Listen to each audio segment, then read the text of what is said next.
Thank you all so much for being here on this lovely Friday evening. I know you had so many other things you could have been doing today, and we just appreciate you all coming out to have this very thoughtful and compelling discussion. I just want to go ahead and say my name is Mimi Johannes, and I actually work for the 74. So if you all have been interacting with us at any point throughout this event planning process, I was probably the one that was sending you all these emails.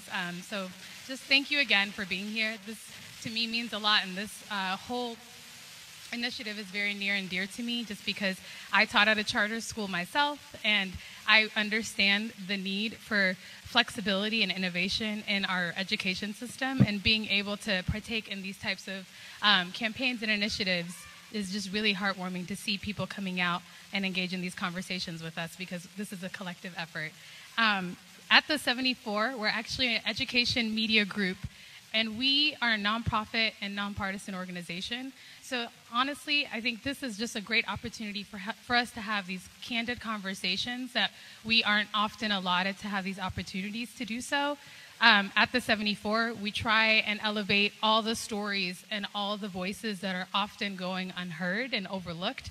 So we really want to make sure that these types of discussions and issues have a platform to live on. So that's what we try and do. And this is our very first venture with Roland Martin, doing the Is the School Choice, the Black Choice tour. This is our second stop. Our first stop was Indianapolis, and that's where we were last December. And there are more cities to come, so there's 10 total that we're doing altogether. And all of this is really about authentic community engagement. We want to make sure that you all have opportunities to engage with local and national advocacy groups that are doing this work on the ground and on a more of a national platform. So we just want to say, if you hadn't gotten the chance to check out our partner fair, please make sure you do that after this event. They'll be around for about 30 minutes.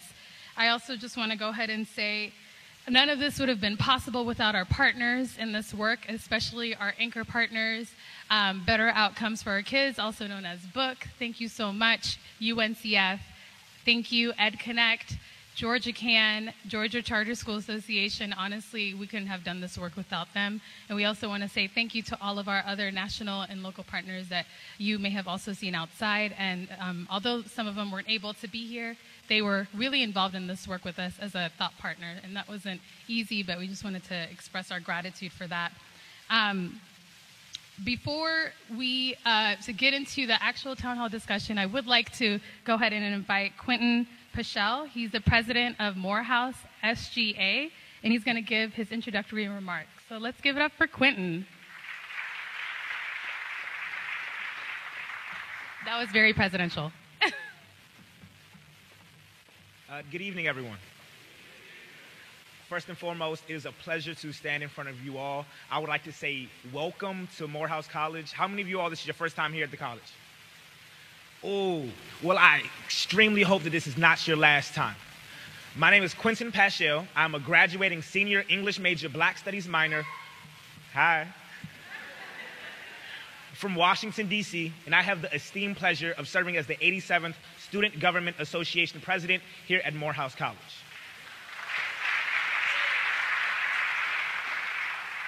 Moreover, following in the great tradition that we have here at Morehouse of producing the world's leading preachers and teachers, I've also elected to choose a career in education after my graduation in May.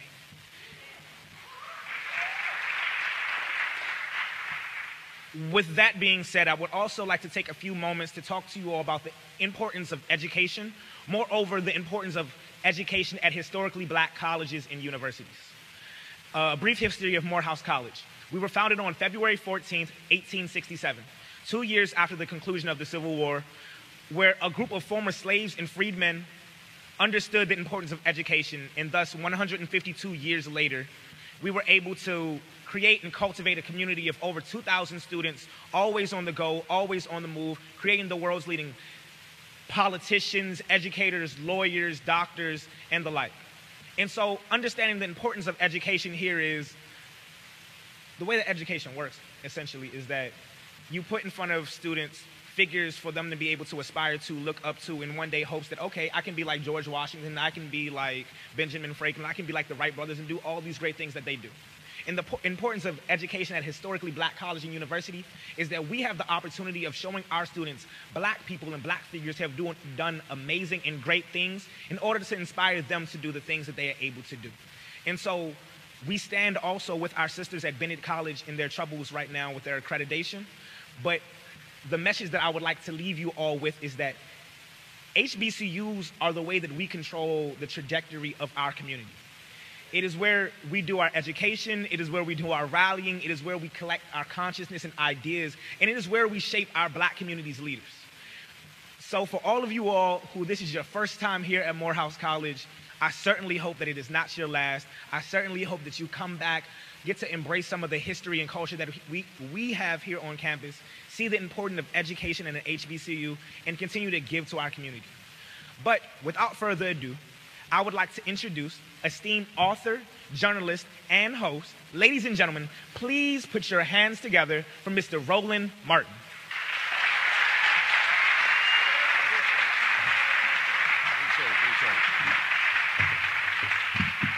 All right, how we doing? All right, so I'm going to have them see if they can give me a handheld. I don't stand in one place to talk. So we're going to do this just for right now. We all good? Glad to have you in the house. Also want to thank all the folks who are watching us right now. We are live streaming this event on Roland Martin Unfiltered.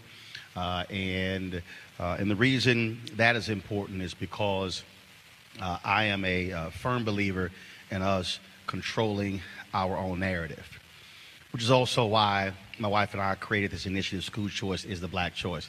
I spent about 3 years studying the different aspects of this whole ed reform movement. And one of the things that really jumped out to me was that, and I've said this numerous times, and I've said this to leaders in this movement, that here you now have in America the majority of kids in public schools who are black and brown, yet this was a white-led movement. Now, I ain't got an issue with people who believe in ed reform, but I said if you can't have black folks simply as participants, as students, but then they also are not running schools. And when I say running schools, I don't mean somebody else hiring them to be a principal or a leader. No, I'm talking about us doing the hiring.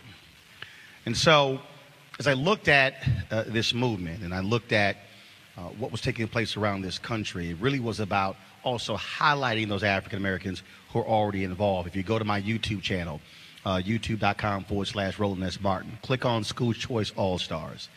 Last year on my show, News One, actually 2 years ago, News One Now on TV One, we profile African Americans who run and control high-performing charters. We talked to Gestalt in Memphis. We talked to Friendship Public Charter in Washington, D.C., Charlene Reed in the Bronx, Tim King in Chicago, because you know this. Here you are in Atlanta, and you often hear about these other schools in terms of how they're doing. Then what's that? Is it Ron? What's his name? Say it again. Ron Clark. And nothing against him, but there are black folks who have high-performing schools that are serving 300, 400, 500, 1,000 kids. You look at what Steve Perry is doing in Connecticut, in Harlem, now opening another school with Diddy in Harlem as well. And so we have many folks out there who are doing this. But there are many people who we have talked to across this country who want to open their own schools, but they keep saying, we don't know where to start. So even though this is the second city on our stop with the 74, my wife and I, we've been to Selma, Birmingham, Montgomery, Charleston, South Carolina, previously to Atlanta, Nashville, Memphis, Chicago, and other places, because I am a firm believer that we must be in control of our own destiny. We must be in a position to where if we say we want more black history in schools, if you control the curriculum, there's more black history in schools. If you say we need to have band and dancing in the arts, you control the curriculum, you get to have that. If we believe they need to have more black male teachers, if you control your charter school, you get to create pipeline partnerships with HBCUs. And not only that, and this is the most important thing for me, when you run your own charter, you control the contracts. Who gets the textbook contract, the janitorial contract, the construction contract. And so there's a whole lot of myths out there that folks have heard. We're going to talk about those. And let me also be clear before I bring my wife out. I do not believe in failure. I do not support, endorse, or explain away failing traditional schools, and I do not support, endorse failing charter schools. If they're failing our kids, they got to get the hell out of education. And so that's my position there. So I want to bring up my wife, Reverend Dr. Jackie Hood Martin, who's been very much involved in education all her life. She is the product. Her mother was a teacher as well, just like my brother and two of my sisters and aunts and uncles as well. And so, Reverend Dr. Jackie Hood Martin. Good afternoon, everyone. I echo the sentiments that I've heard in the hall, what you've been talking about while you're sitting in your seats. And there's no greater conversation or dialogue right now than how we select to educate our children. In this season and in this moment, there's lots of talk about where do our kids go after high school? Will our children even make it through high school? As a former college vice president in the City Colleges of Chicago, as well as a career dean, an adjunct professor, an associate dean of instruction, one of the things that I can tell you that is most disheartening is to have children come to college and not be able to place well on a college placement exam. What I've discovered as it relates to learning gaps in our children is that fundamentals, things that happen from kindergarten through 8th grade, through 5th grade, through 12th grade, all of those things have to happen at the early primary levels. So our goal tonight is to have a stimulating conversation and dialogue, not so much about where your child is going to school, but about what is the quality of education that they're receiving while they are away from you 8 hours a day. We owe it to ourselves to talk openly and honestly about what's working and what's broken. And tonight we will have that conversation. Thank you all for being here, and I look forward to hearing more. Roland? All right, so the house, if y'all can get me a handheld, I really appreciate that because I don't like being constrained. All right, let's bring out our panelists here. And just so you know, we're going to have a discussion up here as well, but we also we'll be taking questions from you as well on the floor. And so we look forward to that. And so let's bring folks out. First off is Reto Baldwin. Reto, are you there? And of course, I had this a different. Go ahead and take a seat. You good? You good? You ain't got to stand up. You ain't got to wait for everybody else to come on out. And so I had the previous email that had everybody's titles, and that's what I want to be able to bring up. So just give me a second. Well, I'll get to those in a second. So let me just bring out our next panelist. Let's see here. Curtis Valentine. Curtis. Danielle Sure.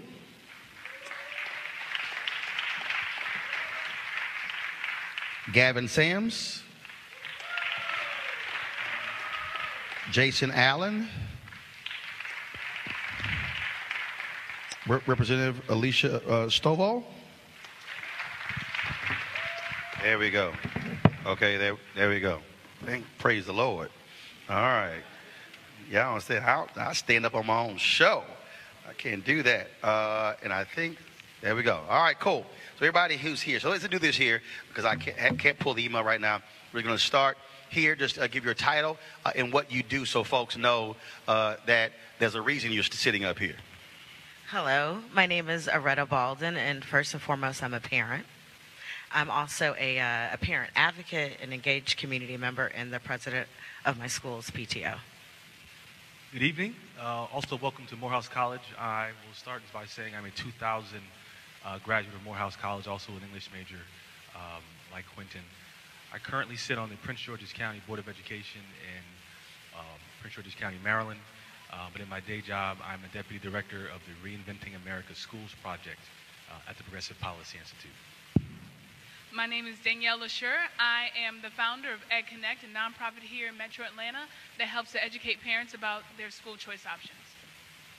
Again, Dr. Gavin Sams. I am the founder and head of schools of Genesis Innovation Academy, a boys and a girls academy charter school here in Southeast Atlanta. 30 years in education and higher ed, K through 12, so glad to be here. Good evening, everyone. My name is Jason Allen. I'm the board chair for the state of Georgia's first charter commission school for all girls. Good evening, everyone. I'm State Representative Valencia Stovall, House District 74, and currently serve in the Georgia General Assembly on the Education Committee. All right, then. A round of applause, please. So I'm going to start this way. Anybody on the panel who used to be absolutely against any idea of school choice? Okay, so I want to start with you. And so what was it? Was it stuff that you were told, stuff that you heard about, horror stories. I want to start there. It was actually the stories that I heard. It was back in 2000. At that time, Drew Charter School was just beginning to open in the city of Atlanta. And I was PTA president at my children's elementary school. And when they talked about charters, it really wasn't explained. And so, of course, the words were they're going to remove the students from our schools, the traditional schools, and the money's going to go away from the school. They're not going to get the quality education that they should receive. So those were some of the things that were told to a lot of us as parents. And then when you started investigating and finding out the truth, then what did you then begin to think and say? So after I started investigating what the truth was, I actually ended up becoming a governance board chair of a state charter school that was actually in a lot of trouble, actually getting ready to be closed down. So I got a chance to really dive in and see exactly what the background was about this particular charter school down in Clayton County, which was the area where I lived. At that time, I was not elected, so I was a regular citizen. And I really were able to see the different laws that had been passed and how advantageous it was for those parents who wanted a different opportunity for their children that they were not getting in our traditional school setting. The reason I want to start there because one of my favorite lines is from the movie Hoodlum, when Lawrence Fishburne said, "When you don't know, you don't know." And as I travel this country, I have heard every single horror story known to man and woman. Oh my God, it's going to just destroy public education. The whole system is going to come tumbling down. And it reminds me that was the case when Michelle Reed took over in Washington, D.C. School District. George Parker was the head of the Teachers Union, and George, of course, who now is an art and school choice supporter. George said, look, we all said the same thing. And you look at D.C. now, you pretty much have a district that's half charter, half traditional. The school district still exists. It didn't crumble. It didn't fall apart. Folks didn't jump out of windows and lose their mind. But what this does is it causes people to say there is more than one delivery system for education. And in many ways, that's what we had. It's pretty much like this is just it.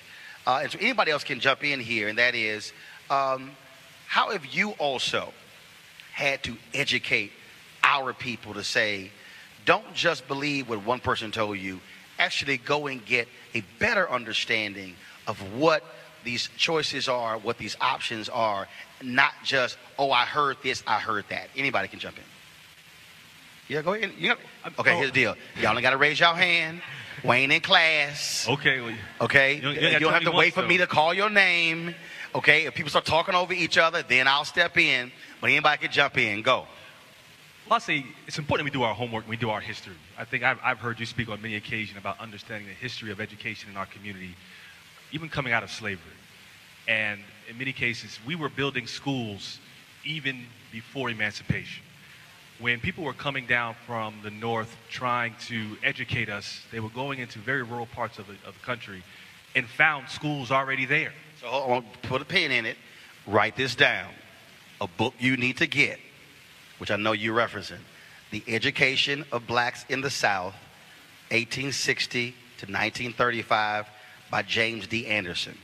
University of Illinois, brother spent 10 years researching this book, and he broke all these things down. It's an amazing book.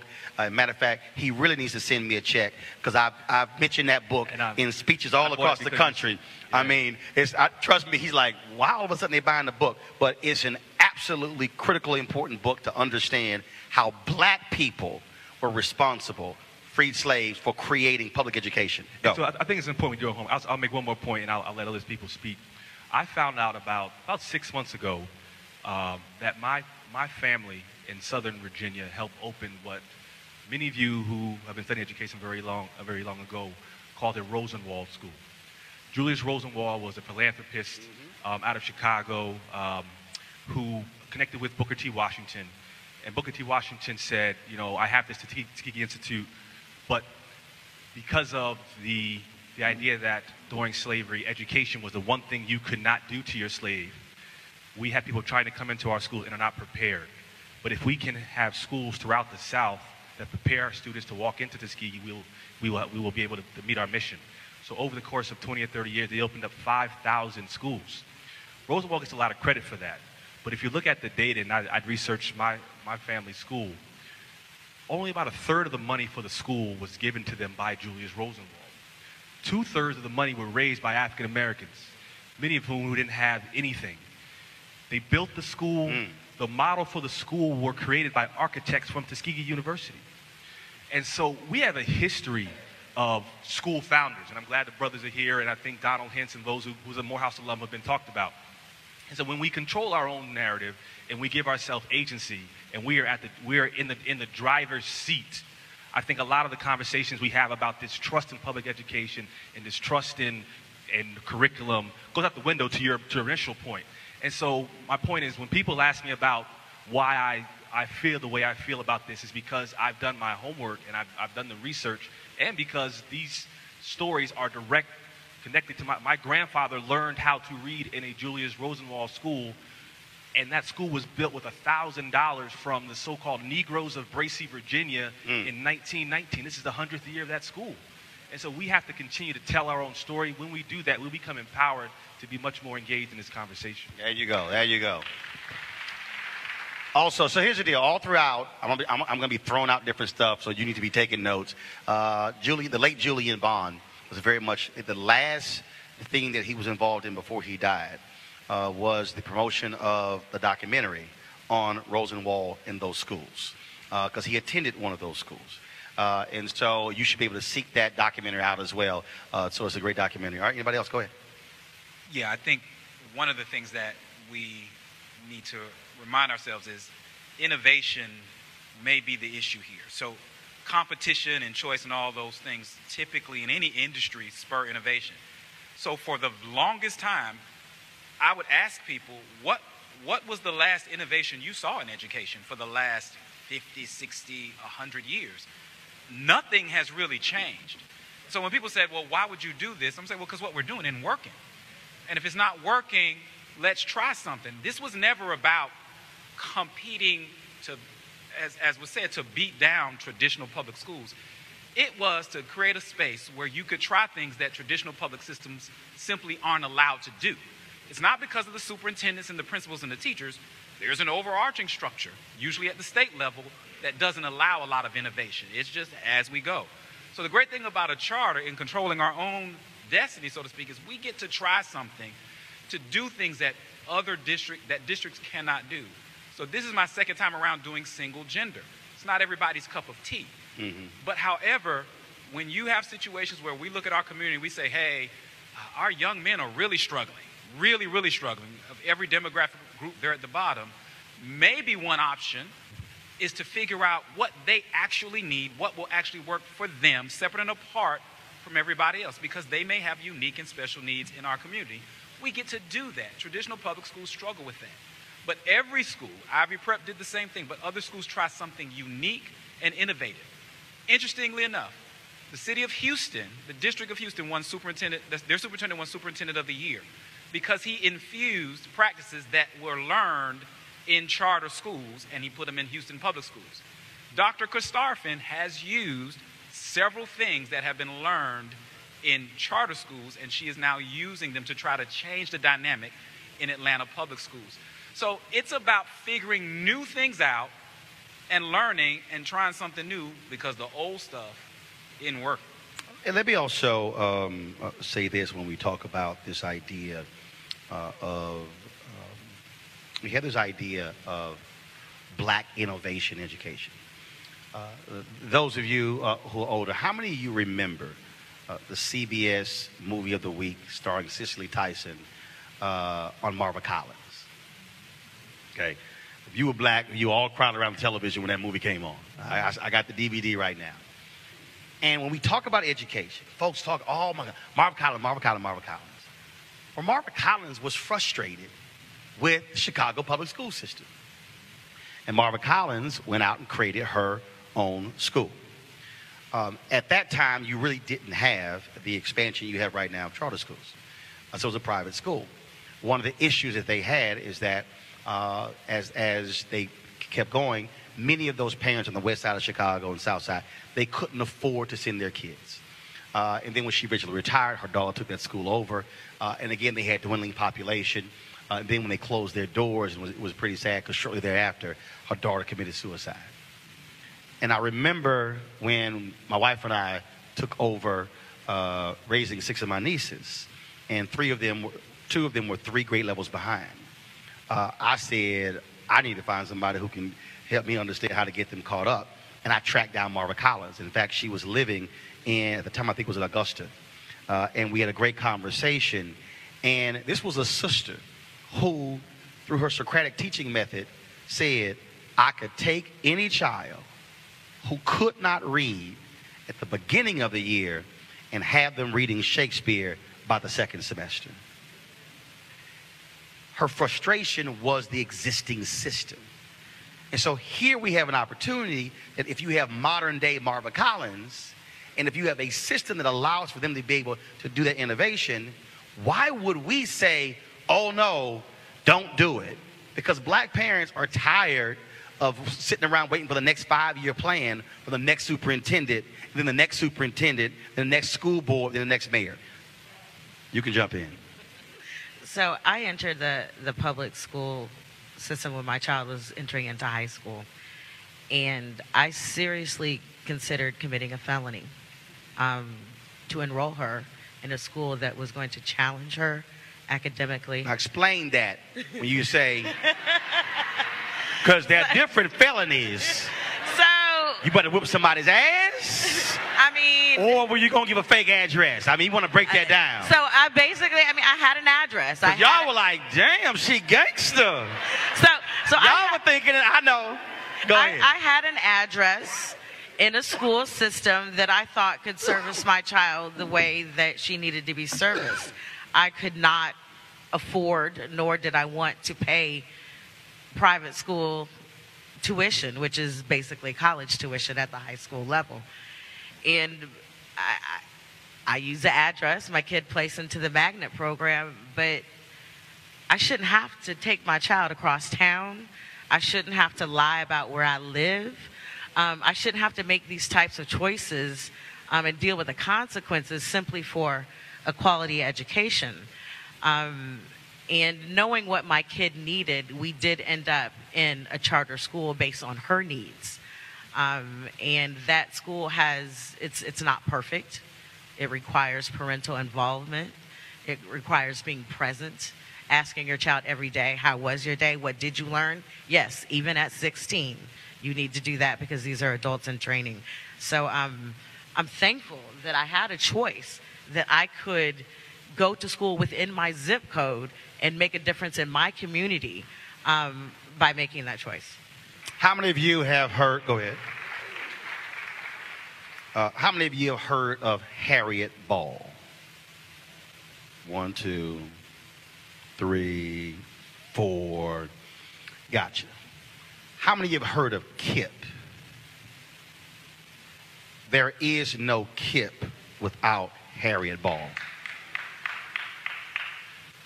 When one of the founders of KIP was in the classroom, public school, he all of a sudden heard all these noises coming across the hall. And all these kids were just making just noise, and he was like, what in the world is going on? So he walks across the hallway, and what he discovers is this black woman who is using these unorthodox teaching methods, who is using rap lyrics, who is using music, who is using dance to teach kids how to learn.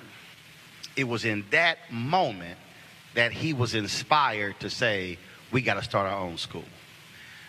Her teaching methods are still, she passed away in 2011, age of 64 of a heart attack. KIP's educational model today is all based upon the teaching methods of Harriet Ball. I'm saying that again because they saw this innovative black woman teaching, and now you have a charter network with nearly 200 schools that was based upon that sister. Imagine, again, if you had a black CMO with 200 schools, taking advantage of the very innovation. That's why, for me, this idea of school choice as the black choice is critically important. Go ahead. And go ahead. Anybody? Yeah, I was going to say the key is in the legislation and the policy that opens up the door for charter schools like KIPP and some of the others to operate, even with Dr. Sams to be able to do it. And as a state legislator, we in the past have allowed more openness for our traditional schools to be able to try some of the things that charter schools are being able to do. So it's no excuse when it comes down not being able to do it. And being able to take those models that the charter schools have actually kind of innovated and tried out to make sure that they are actually working. What I have not seen on a wide scale across the state are our traditional schools taking those methods and models that the charter schools are actually using to make sure that the kids are getting the best education, especially in our black communities. Jason and Danielle, I want to bring you in this conversation because at the end of the day, the question is what works? I mean, if it's working and kids are learning, why are we not saying study it, replicate it? Part of the issue, I think, as someone who has been on a school board before, I think it's really important that we have people in our community, business-minded, lawyers, people to back up our strong leaders in education, because there's a difference between managing a business, doing the books and accounting and excellent teaching. We need to make sure that more of us from the community join these boards and use our gifts so that we can continue to uplift education. And that's part of the reason why we don't have as many CMOs, I think, here in Georgia, because we need to collectively as a community make sure that those with the backgrounds of, business, accounting, law, like we can be there for you in stronger ways. Well, and one of the reasons, again, the way we started this is because this is not just about, okay, come to a city, have a conversation, and then, okay, that was great, then leave. No, it's what we want to come out of this is what we did in Tulsa. Jason, I'm going to bring you in after this here. What we did in Tulsa was there was a pastor there who wanted Michelle Reed and Kevin Johnson, wanted a bunch of us to come in to talk about school choice. And we said, okay, Kevin Johnson, who was the former mayor of Sacramento, he said, look, you have to bring together at least 250 people before we come in. He said, we're not going to bring people in and then it's 30 people in the audience. The pastor said, no problem. So he put it together, brought the people in, and it was jam-packed. Ended up, the mayor's wife comes there. The superintendent who opposed charters, he had to show up because he said, look, there's about 500 black people meeting about education. I better show the hell up because my job might be in jeopardy. And I gave one of the keynotes, and what they did was, out of that gathering, the people, let me say it again, they created a steering committee. And they created people to say, okay, and they had all these stakeholders. They had Links, Deltas, Alphas, they had grassroots folks, they had Hotep, they had Boule, they had everybody. They said, if you care about this issue, we want you at the table. And what they then did was, to your point, they said, okay, who's interested in creating charter schools? Let's raise their hand. They then said, okay, who has capacity? Who has land? Who has building space? Who has resources? And they began to do that. As opposed to sort of this Wild Wild West thing where folks jump out there, start a school, and yes, you don't have strong curriculum, you don't have strong finances, you don't have a strong board, you have a very weak foundation. I dare say, if you see a failing charter school, I will show you a failing charter school that was failing before they even opened their doors because their systems were weak.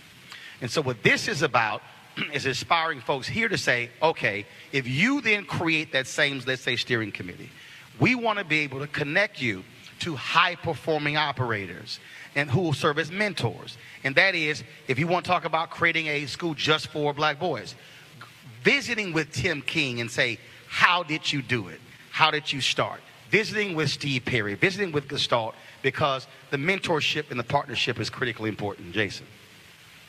To go back to Atlanta, being from Atlanta, and most people, I see Shauna, she's... Can y'all hear him? Out to me. All right, is the sorry, microphone can you on? guys hear me now? Yeah, there you go. So being from Atlanta, it's a very interesting dynamic. So I saw Shauna, and it made me think of this. I'm a Frederick Douglass Astros, so most people from... Okay, so Astros are here. Most people who are from Atlanta and you went to school here, we are very passionate about our schools. Our high schools, in a sense, are like HBCUs. And so when you have the conversations going back to 2000 about, hey, we're closing schools, we're going to open up a charter school, that's like a civil war here in Atlanta, because our schools were very serious about that. We did not do a good job in Atlanta of educating people about school choice. We dropped the ball with that. And it created a division with people who were like, hey, we really do need to do something innovative in classrooms, but the public traditional system is just not working. Hold on, I want to stop you right there. I want to go back to what you said about how we treat these high schools like HBCUs. I went to one of those schools, Jack Case High School in Houston, one of the most historic high schools in Houston. While the folks were saying that, were any of the people looking at the grades and the proficiency of the students? Go ahead.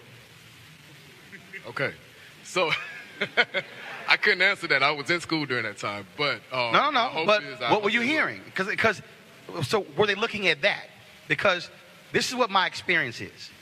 We are in love with buildings and history without saying, are the kids learning? And that, for me, is a problem. And this is not just a black thing with schools. I ran the Chicago Defender. Same thing. Folks are like, man, y'all can't leave the building. The building was decrepit. It would have cost us $8 million to refurbish the building, and the entire company wasn't worth $8 million. They were in love with the building and its history, and I said, y'all got to pick the building or the paper. Which one y'all want? Because we stay in this building, there will be no paper. And I think this is sort of the same thing we think about a lot of our schools. We are in love with the building because of the history. But if the kids in the building, not when we went there, are not being educated, damn the building. It's about the kids. Jason, go ahead. So to go back to that point, we spent a lot of time in town hall meetings, and I know there are other advocates that are here. We spend hours discussing that same thing. Oh, they're going to close my school. What are we going to do? How do we preserve the legacy? But we are missing the conversation about how are we serving kids. I've learned from advocates, Shauna, I saw Mary Palmer here, Ed Johnson. We have made advocacy a bad word. And I talk to Stephen Quinn and other advocates about this all the time. We silence parents. We make them feel as if, hey, my child isn't learning in this environment. What can I do? Mm-hmm. We make them feel as if, hey, something is wrong. You shouldn't do this. Or, oh, you're being disgruntled. Or, oh, you're not trying to work with us. And so now you have parents who feel like, well, I don't want to say anything. I don't want my child to be labeled or attacked. And then on the flip side of that, those persons who do speak up and say something, they become immediately the bad guy. Or we do this here. Y'all, we can't do that because she worked 2 jobs. She can't come to the meetings. It's so hard for her. And I'm going, why don't you ask her? That's what when I hear people talk about that, I'm going, you ever talk to her? And that drives me crazy when they do that. Go ahead and jump in. So one of the things I didn't mention in my intro in terms of parent advocacy is I work with a group called Atlanta Thrive. And so you just forgot that. That's why you on the damn panel, but you just didn't want to mention that. But our mission is to disrupt inequities in education, and the way that we do that is by engaging, informing, and empowering parents so they can be powerful. So to make the powerless, or someone who seems or feels powerless, powerful, but arming them with the data and the resources and the confidence to be able to walk in their school and advocate not just for their child, but for all the children in the school and all the children in the district. In fact, Howard Fuller, he founded BAEL, Black Alliance Education Options. He doesn't call this school choice. He calls it parental choice for that very reason. Go ahead. Well, I think the conversation around parent voice it's still an income conversation. Because we think that low-income parents don't know what to do with their children, but those of us who got a little bread, I know what's best for my child, right? Oh, and that happens. Yep. And so when parents are saying, I want a certain education for my child, and we say, well, you don't know what's best for you. Well, sustained. So why am I different from you who chose a private school or chose to move 50 miles down the road and put my child in a school with kids that don't look like mine? And so my organization, we actually do those stakeholder convenings around the country, and we went to, our last stop was in Memphis, and we worked with Sarah Carpenter and Memphis Lift. And we brought together the people who've been doing it all along, which is the black women, right? And so we talk about the civil rights movement in Atlanta, which was run by black women. And so we said, let's just give everybody the same rights and responsibilities that a lot of us so-called upper middle class black folks said we deserve and we earn, right? And so let's just do that. I think it's important that we do put people's names to these. It's easy to vilify a certain movement or if you don't put the names to it. And I'm going to give you all a name. Hazim Hardiman. Hazim Hardiman just came popular recently because he's a 2019 Rhodes Scholar from Temple University. Why is that name important? Because his mom had to lie about her address in Philadelphia in order to get him a college education. And now he's a 2019 Rhodes Scholar, right? And so when we put names to these people, and I just say, 80% of black boys and 50% of black girls and these numbers and poverty numbers and free and reduced, it's easy to sort of dismiss that. But I challenge you to stand in front of a black mother, a black father, a family whose child has been undereducated and underserved for 2 and 3 and 4 years and tell them to wait. Boom. Just do that. Boom. Because I know with myself and my wife, I can pick up tomorrow and I can make that change. I have that agency. But we have to share that and say, you know what? Your child is just as important as mine is. And we don't do that, and we had to do that better. Roland, I wanted to... Sustained. Go ahead. All right. Actually, I introduced... Hold on. Go. Actually, I introduced House Bill 263 for that very reason about parents not having the opportunity to wait. This House bill allows parents to openly enroll in any school in the state of Georgia without restrictions with zip code, as long as the person who lives in that residential address gives them permission to use that address. And so when you talk about looking at in parents' faces and mothers' faces that don't know what other choices they have, and they're willing to make those sacrifices, whether it's driving an extra 30 minutes an hour, they shouldn't have to. But in the meantime, those kids are going to be turning 18. And once they turn 18, the local school districts, they're no longer concerned about our kids. It now becomes a societal problem. And we start looking at what's going on with our prison system. I know in Georgia, we're spending about $1.6 billion in corrections. So what if we were able to take that amount of money and recycle it back into education or into workforce, whatever that's needed, that's right. If that's not what's happening. And we have to understand that black people literally are going to jail for their children. When you talk about committing that felony, how many of you have heard Kelly Bolar Williams? Kelly Bolar Williams was a sister in Ohio who was so despondent with the education at her child's school that she used the address of her parents. She was imprisoned. The state of Ohio went after her. It was so bad that they eventually also put her dad in jail. Her dad died in jail. Kelly, she texts me all the time, when you listen to, she's also written a book, and it's Kelly, K-E-L-L-Y, Bolar, B-O-L-A-R, Williams. And she has often talked about that experience of going on trial, all because she said, I can't send my kid to this bad school because I'm trying to give them a life. And they literally said, you don't live in this zip code. You can't send your kid here. Reverend James Meeks, Chicago, Salem Baptist Church, what he did, he's led protests to the suburbs out near Chicago where he knew they couldn't do it, but they brought 200 and 300 parents and kids and tried to enroll them in these suburban white schools on the first day of school to highlight the inequities. And so we are dealing with right now black parents who are willing to go to jail or chance going to jail using addresses of other people to enroll their kids in better schools. That's why this is valuable and important. Go ahead. So Representative Stovall made an amazing point in regards to policy, and I also want to drive that we need people present. Advocacy begins, as a lot of us on the stage know, with us being present. We can't advocate for our children if we're not in the schools. If we don't know what's happening. I've seen too many times we trust people who are leading schools to also educate, rear, take care of, lead our children, and we don't know what's happening in classrooms. We don't know what's happening when they're going to the recess or when they're going to the cafeteria. So we need to be present. There are a couple of things that are happening under the Gold Dome right now that we need more people in the city of Atlanta and Metro Atlanta helping to advocate. Specifically, when you look at school choice, the National Charter Schools Association has just released a report that has showed that our schools have increased specifically around the area of special education. But it's also important for us to realize that where charter schools may be thriving... So hold the microphone closer to your mouth. Hold the microphone closer. Sorry, thank you. We also have to realize that there are a lot of kids who are being left behind because there are schools that are failing children in special education. That starts with policy. It also connects to the school-to-prison pipeline.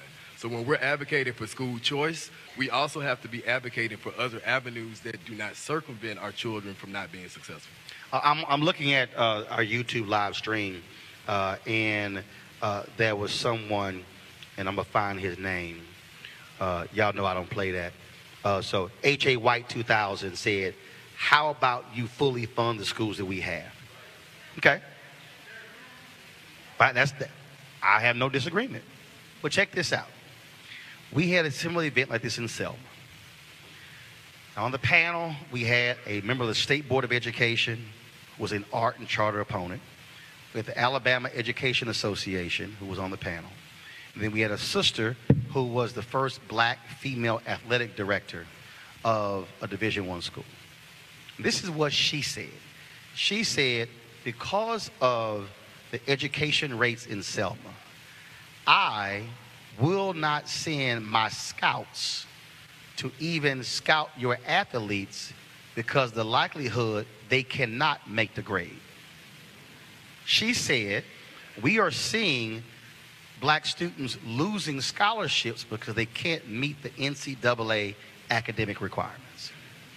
So then the brother who was from the Alabama Education Association, who happened to be a fraternity brother of mine, Alpha, and he was just mad the whole time. He said, fully funding. I said, okay. I said, have you ever been fully funded? He said, yes. I said, really? When?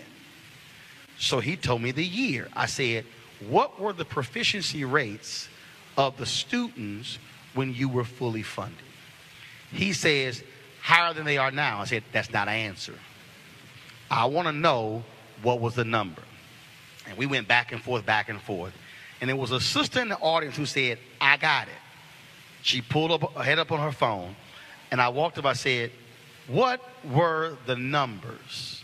She said, for black students, the proficiency rate on the years they were fully funded was 4.63%. How you just responded was how the room responded. I turned to him, I said, so the years you were fully funded, 95% of black children failed. Why am I saying that?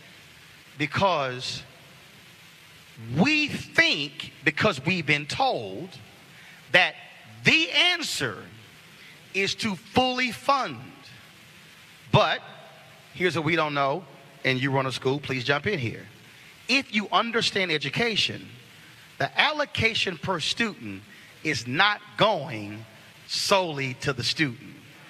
The amount of money that is set aside per pupil is broken down. It's going to all kind of other things. And so literally the amount of money, if you break it down, that's being used to educate that kid is not even close to the per pupil deal. And so I just want us not to get caught up in, I believe in fully funding, but I want us to understand that that is not, oh, you're fully funded, boom, taken care of. Let me just some misconceptions. So I mentioned earlier, I'm on the Board of Education in Prince George's County. We're the 17th largest school system in America.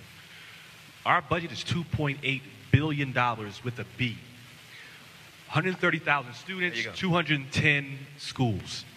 Here's a misconception that people say when a charter schools take money out of public schools, right? That's the narrative. Charter schools are public schools. Hold up, repeat that. Repeat that. Charter schools are public schools because as a school board member, if this charter school is not performing in the way that we expect them to, and they said they were going to when we authorized them, then we can close their door. No. I want you to slow that down. I want you to go back. I want you to go back. Charter schools are public schools. So, if a student is going to a charter public school, they are still a public school student. Student. Okay, go ahead. So when that parent. Now, hold up. I'm going to get to that. We can talk accountability. Trust me. We can talk accountability, and in some places, charter schools have more accountability than district schools. Now, hold on. You already repeated something. Hold on. I'm an official with a school system. Hold on. This is what I deal with. Hold on. You just stood up and said oversight. Did you not just say if a charter school is not performing, you as the school district can shut it down? Shut it down. That's called oversight. Go ahead. So the idea. I'm not done. Hold up. I'm going to get to you. Trust me. Go ahead. Hold up. 1 second. He is describing the system in Prince George's County, Maryland. Go ahead. And our system is not unlike other systems. At the same time, when someone comes in and says charter schools take money, in many instances, we have parents in my district who have opted out of the public school and have put their children in private school. So say they're in so-and-so private school. Let me just for a second. My district does not get the per pupil funding for that child who is sitting across the street in that private school. That's about $15,000 that my district has to account for. Hold. I want you to run past that. The per pupil for PG is $15K? $15,000. Okay, go ahead. So when that child says, we're no longer going to Prince George's County Public Schools, when we go to the state, they say your enrollment is down. So we're going to give you less money.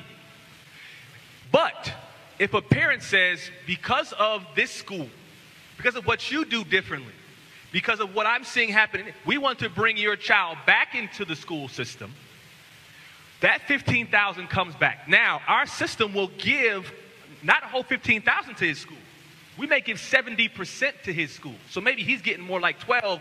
In some cases in Georgia, you could say you're actually getting less to educate the child at your charter school than at a district school, all while the parents paying the same amount in taxes. Now, hold up. I want to unpack that.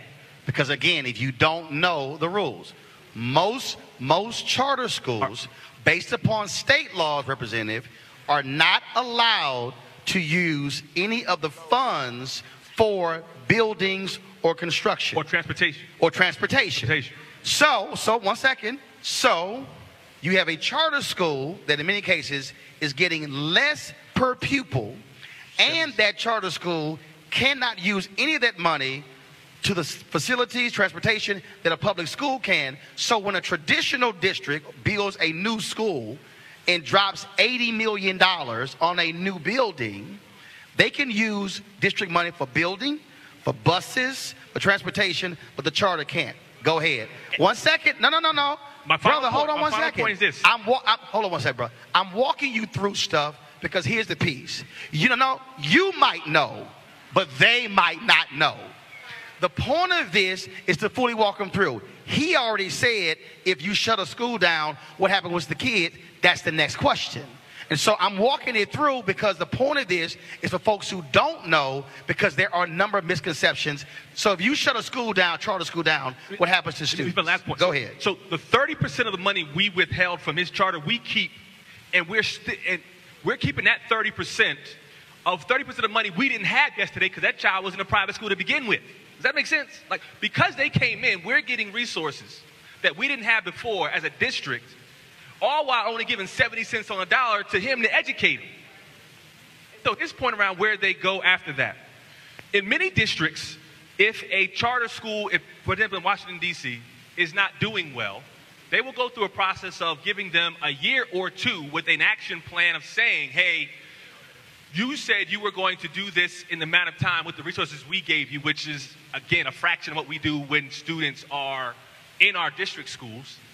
And so we're going to give you a year. We're going to sit down with you. We're going to go through this process. If after 2 years we're not doing well, and we give you a kind of a 6-month notice that this thing is not going to work out, we may work with schools that are already doing well. And so districts know which charter schools, which community partners are doing well.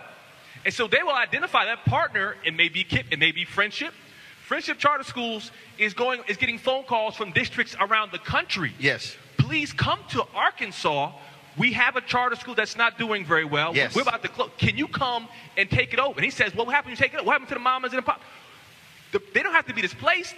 They go into the same building. The parents are going to send their kids to the same school. It's going to be run by a different organization and a different board. So the parents aren't displaced. So if you close a charter down, do you then, are those students then allowed to go to other schools? Because first of all, they're going places. It's not like they're sitting at home. They have the neighborhood school, which is their option to begin with. The first choice was a neighborhood option. In my district, we have other options, like if you want to go to a science and tech, be performing arts, there are other options which are also open. But then also that charter school will be transferred to another operator that has already demonstrated success. And so the idea is, let your best charters take over charters that aren't doing very well. Representative Stovall is interesting. I'm hearing from folks say, well, if they go to the neighborhood, why can't you just go to the neighborhood school? Because black parents are saying the neighborhood school is failing. And if you are a parent, and the school has a proficiency rate of 8, 10, 12%, you might say, I want my kid to be in a better school. And so when it comes to your state laws, how are you able to give the flexibility for folks, for parents, to do that? Go right ahead. So I do want to make mention with charter schools here in the state of Georgia, a charter school can only open up with a petition, which is a contract that they sign with the state or either with the local school district. And in that contract, they have to offer something that the local school district does not offer. So when you start talking about the competition, there's no competition because they only can open and operate. They have to offer some type of curriculum that the current local school district is not offering. And so with that, with the state laws that we have, they're in place. And even when you talk about the money situation that we talked about earlier, the school districts gets about 3 different pots of money. There's a state allocation that we give to each school. Then you have the local allocation, which is your local property taxes that you're paying. Then also anytime you're paying your cell phone bill, your light bill, any bill, when you see that tax that's on there, it goes to that local school. The difference, and also then they also get federal funding.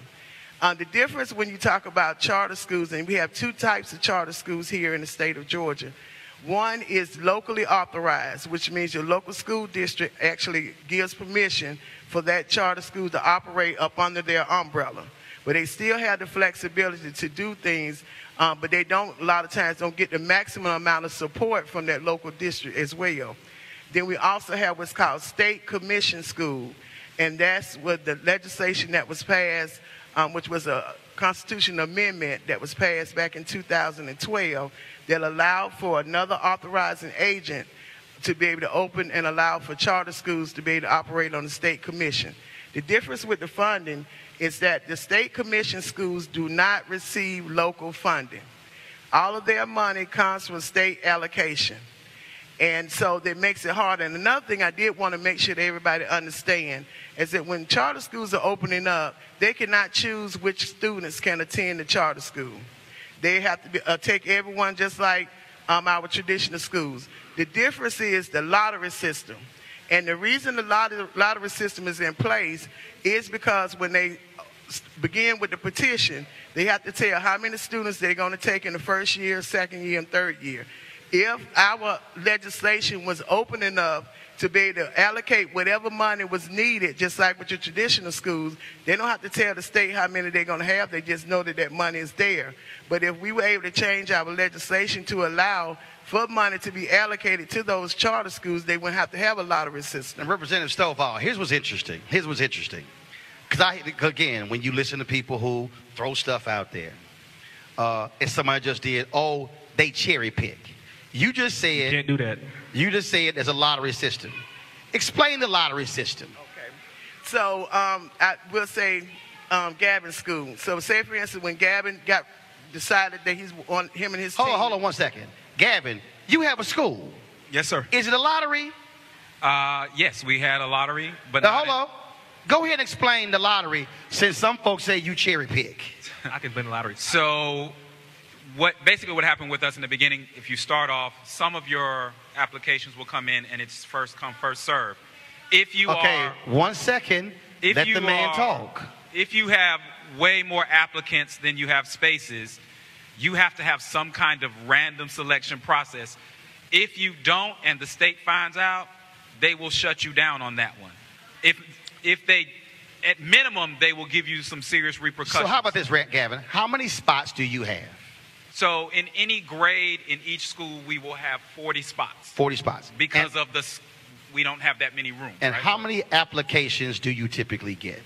So for those 40 spots, we might, in our first year, in our second year, we probably had about, on average, 15 extra. So then you multiply that by each grade, and that'll tell you how many grades do you have? This year we have 8, including kindergarten. So you have all these people who are trying to get in. Obviously, they're trying to get in for a reason because somewhere else isn't working. Right. So then you have this random selection process. Right. How does that work? So the reason they do that is because the assumption, grade, 15 times 7 means overflow. Explain. The assumption is One second. You don't run the school. He does. He's going to explain the process. Go ahead, Gavin. The assumption is that in many cases, they feel that the most aggressive, the higher end parents are going to get in line first. And so they want to make sure that if you are oversubscribed, every parent has a shot and you can't cherry pick. So it's almost like picking a ball out of the lottery, like when you see on TV, like balls coming out. Because you can't attach it to a grade. They look at our application. You cannot ask for grades. You cannot ask a whole bunch of personal information. People will send us letters of recommendation. We're like, that has no bearing. We can't do anything with that. Sorry. They want to get in, but there's nothing we can do. It is a name assigned to a number. The random generator picks a number, and whoever comes out is who gets in. Representative Stovall, see, here's again what is very interesting about it. You talk about who can get in, who can't. The reality is, again, and I'm hearing a whole bunch of other stuff where people throw out, it's not based upon facts. When you talk about the lottery system, Gavin just said, if they get busted, y'all shut them down.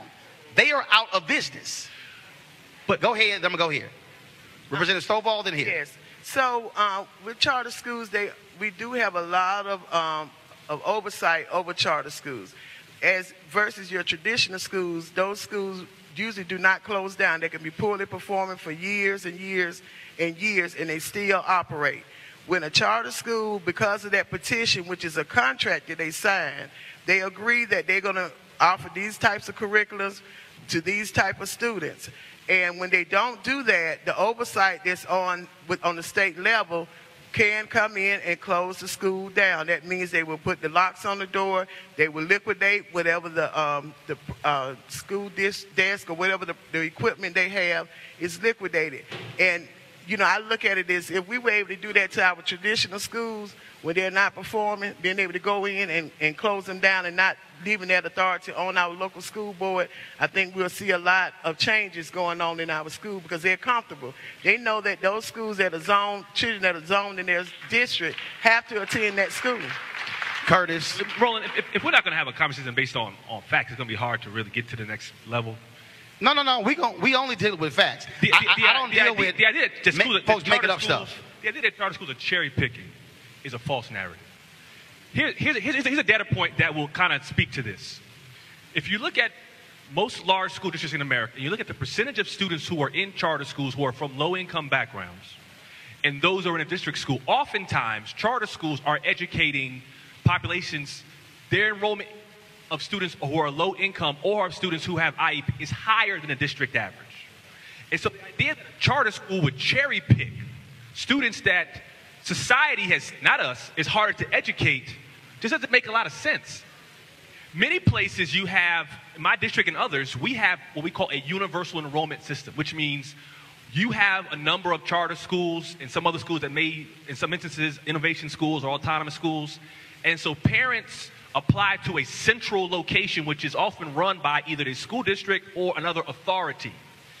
They and sometimes give you a ranking. I choose these schools, and then they try to match you with a school based on what you choose or based on what you have, where you want your child to go to. And so oftentimes, a charter school is going to get a list of students enrolled in their school, and they have no choice whatsoever to educate those children. In some instances, at percentages that are higher than the school average. And they have, to their credit, a box saying, you want to educate a child who you all said is hard to educate, and you're going to give me less money to do it, and then you're going to hold me at a level of accountability that you haven't held the school that he came from to. So come on. Can we just have that conversation, bro? Gavin, go ahead. Gavin, then Danielle. Gavin, then Danielle. I think let's be clear. Nobody does what we do to compete and to hurt the community. My whole life I was told to go and become as great as you can and come back. When you say I have sacrificed time, money, energy, income to work with my community's kids. I got kids in the 5th grade that cannot read. That came to me that way. I did not kick them out. No. I want you to repeat that, because for the folks who are sitting here criticizing what you do, you have 5th graders. I have 5th graders who cannot read. Which means they once were in kindergarten. And 1st grade, and 2nd grade, and 3rd grade, and 4th grade, which means they came from another school, a neighborhood school, a community school, and you got them in the 5th grade, they can't read. Cannot read. Go ahead. I have tested 8 kids in the last 4 months for special ed because somebody missed that. Like, these babies can't function. Their parents missed it. I've had parents crying, saying, thank you. I don't know why nobody did it. So, I mean, we do this because we believe in our community. The kids that look like me, that came from the neighborhood. I grew up in Liberty City, Miami, in a home that was broken, like most of the people probably in this room, whatever we think that means. I mean, our community has said, come back and do this. Most of the schools and most of the situations are run by people who don't look like us. Policy is set by people who don't look like us. This is the opportunity to try to create a model that might actually work for us. And I am ecstatic and happy to share whatever I learned with Dr. Kostarfin or any superintendent in any traditional public school, because I recognize we better lift all these boats, because they got to get better. We got to get better because our kids have got to get better. Danielle, I'm going to go to you, but I'm going to read this first because this is my point. The Atlanta Public Schools, they're about to vote on what is called a system of excellent schools. Okay? That will impact 50,000. I'm not done. Let me walk you through so you can understand facts. That will impact, you might know, not everybody else knows. That will impact 52,000 students at 89 schools. But here's what's interesting. if they approve this, which will create, first of all, grades, 1 to 5-star school rating system. They will take into consideration student attendance, suspension, graduation rates, things along those lines. If they approve it this year, in 2019, Danielle, it won't start until 2023. Which means that if you're a parent and your kid is in the 8th grade, this is not going to have any impact because they will have walked out of high school. And so it's amazing that what Gavin is doing is trying to educate a kid today, and folks are mad at him for doing it, but you have a school system that, look, the sounds great, but it won't happen for 4 years. Damn it, we ain't got 4 years to wait. Go ahead. Now I have to switch up what I was going to say. But to respond to that, I have a PhD in education policy, and what I learned is that it is not about people and foundations setting the agenda for us. It is about parents. It is about making sure we are all connected to great leaders in education. So I can't wait for 2023, and to be honest with you, there are people who get paid to just sit and think about what should be done to us and not with us. And that's why I'm glad that we have Atlanta Strive and parent engagement. And I'm going to speak for Metro Atlanta. I can't go to PG, right? I'm not Maryland, but for Metro Atlanta, we have parents here who want to put their school in put their son or daughter or grandchild, because we don't talk about grandparents. Mm-hmm. And they want to put their child in a charter school. They get in the charter school, and then the charter school learns about their special needs. And so there are some charter schools that say, well, if you come here, we offer this, that, and this, but not what you need for little JoJo. So that's a reality that we face. And so that's why it's important for us to know our African-American leaders who are taking our children and who are not afraid of special needs, and who understands that we have to teach our children according to their learning style and in a way that works for us. So this 2023, I'm glad about it, but at the same time, when you look at the fact that we got that brand new stadium, let's be honest about that. Let's be honest. And let's also be honest that we are paying more attention to the Washington cluster, and Douglas is failing. That whole cluster is bad. There are things that we need to do as a community. So I'm not sure if I answered your question. No, you did. You did. But let me ask y'all this here. Woodson Park Elementary, black school? What do y'all think the percentage of students who are reading on grade level is at the school? No, hold up. No, this is real simple. This is very simple. What do y'all think the number is? The question is the number of kids reading on grade level at this elementary school. 5%. Now, is that a charter? It is, but hold on. It is now. It should be. Here's the point. We are sitting here and engaging, as far as I'm concerned, in some of the silliest discussions whatsoever. Because when that man is dealing with a 5th grader who can't read, she just said the state is spending $1.6 billion on prisons. Guess what the state is doing? Looking at 5th grade reading rates and 5th grade math rates. So if you sit in this room and say you want criminal justice reform, but damn it, you better have education reform, because education reform will also impact criminal justice reform. And how in the world do we spend time fighting black educators who are trying to educate our kids because we want to still support a system that keeps failing our kids? That to me is called insanity. Go ahead, Jason. I just wanted to say that while we're speaking of Woodson Park, we can't hear Jason. While we're Go speaking ahead. of while we're speaking of Woodson Park Academy. And ma'am, you can keep talking, but there are audience members around you who want to hear the discussion. So I ask you to keep quiet so the people around you can learn, because they might have kids who they want to ensure has a future. Jason, go ahead. All right, so just in the spirit of honoring Dr. McClendon Krim, who was the principal of Woodson Park, she recently passed away. And I want us to be mindful of how we support educators. We haven't talked about how we're supporting people who look like us that are on this stage that are educating our children. Most importantly, we have not talked about how we can empower our students to speak for themselves. I know that Brother Knight is over there. We work for the education post and we advocate. And Danielle is familiar with that, 50 Can, and other organizations. And we are empowering students to say, hey, school is boring. This is not working for us. And Danielle mentioned something about learning styles. If we don't know what the Lexile rating is for Georgia, we should look that up. It's very alarming.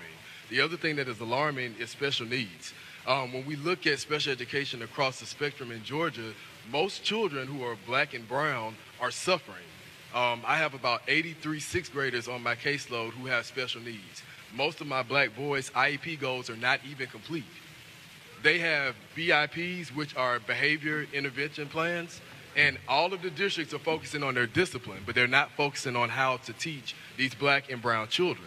And so when Danielle is speaking about special education, we are making strides in the charter world, but overall our children are still suffering. So where does that work begin? That's engagement. That's advocacy. If we don't know what to advocate for, then the same problems are going to continue to carry on. So I'm saying that to say, we need you all down at the Gold Dome. I'm going to keep reiterating that, because if we're not present, then again, Shauna makes a statement all the time that if you are not at the table, you're on the menu. And that is so true, because we always are. And so if we're not present for our children, they're going to continue to have the same problems in the educational system. Again, that was not designed for us to succeed. It's not just enough for us to be at the Gold Dome. We need to set a black agenda, and we need to demand what we want. I know that's hard to say, right? That means somebody's got to lead that work and do that work. I know that Georgia Can is here. I know that there are a lot of other organizations that are here, but we need to start holding our organizations, such as Book, accountable, because we don't have a black education lobbyist. We don't have a strong one compared to all those white lobbyists down there fighting for choice. We need to make sure that we have accountability. I used to be the director when we were thinking about putting out some legislation on vouchers. I'm sorry, y'all, I went there. And we drafted the legislation. No, you could go there with vouchers, because we ran a poll, and 72% of black parents got no problem with vouchers. Yeah, the black parents want the kids educated. That's all they want. Go ahead. The bill's already been Those drafted. are facts. But when I started talking about and asking about accountability, I got blocked from my own conference call. So as a leader in this nonprofit space, when I do my best to make sure that we support the Gavin Sams, Dr. Nina Gilberts, Alicia Morgans, and educators in this world, you don't know what I face every day. You don't know. You don't know how I have to partner. You don't know that when they close a charter school down, no one is holding accountable how they communicate that. Right? And so at Connect, my organization, we work and talk to the parents so that they find their school choice options. But then I go by myself to the state and say, the way you shut that down was irresponsible. Here's why. Here's what happened. Why don't you look at what's going on in other states so that we can learn from that? So we carry a lot. And in terms of advocacy, I have moved on to agency. So I'm glad that you use that, because we have not just a voice, but if we can get out of slavery, if we can teach ourselves how to read, there's so much that we can do. And we didn't even get started yet in Georgia. And the fact that in Metro Atlanta, we are majority African Americans here, more can be done. We cannot continue to allow them to set our agenda. We have to claim it back. I want to go back to Reto, because you talk about being a parent. And how does it make you feel to be somebody trying to fight for the education of black kids, but then you got black folks who are fighting you and trying to do it, and then when you ask them, what's your plan? Or where they send their kids. Ask them where they send their kids. Well, their kids. I mean, it has to be. I mean, and the other piece is, why is this an either or? Why can't it be and? That's actually what I was going to say. I don't think it's an either or. I think it's a yes and situation in terms of how can we support our district schools so they get what they need and the children are getting educated, right? And as well as how can we give parents choice. I mean, when you wake up in the morning, you make many choices. You choose what shoes you're going to wear.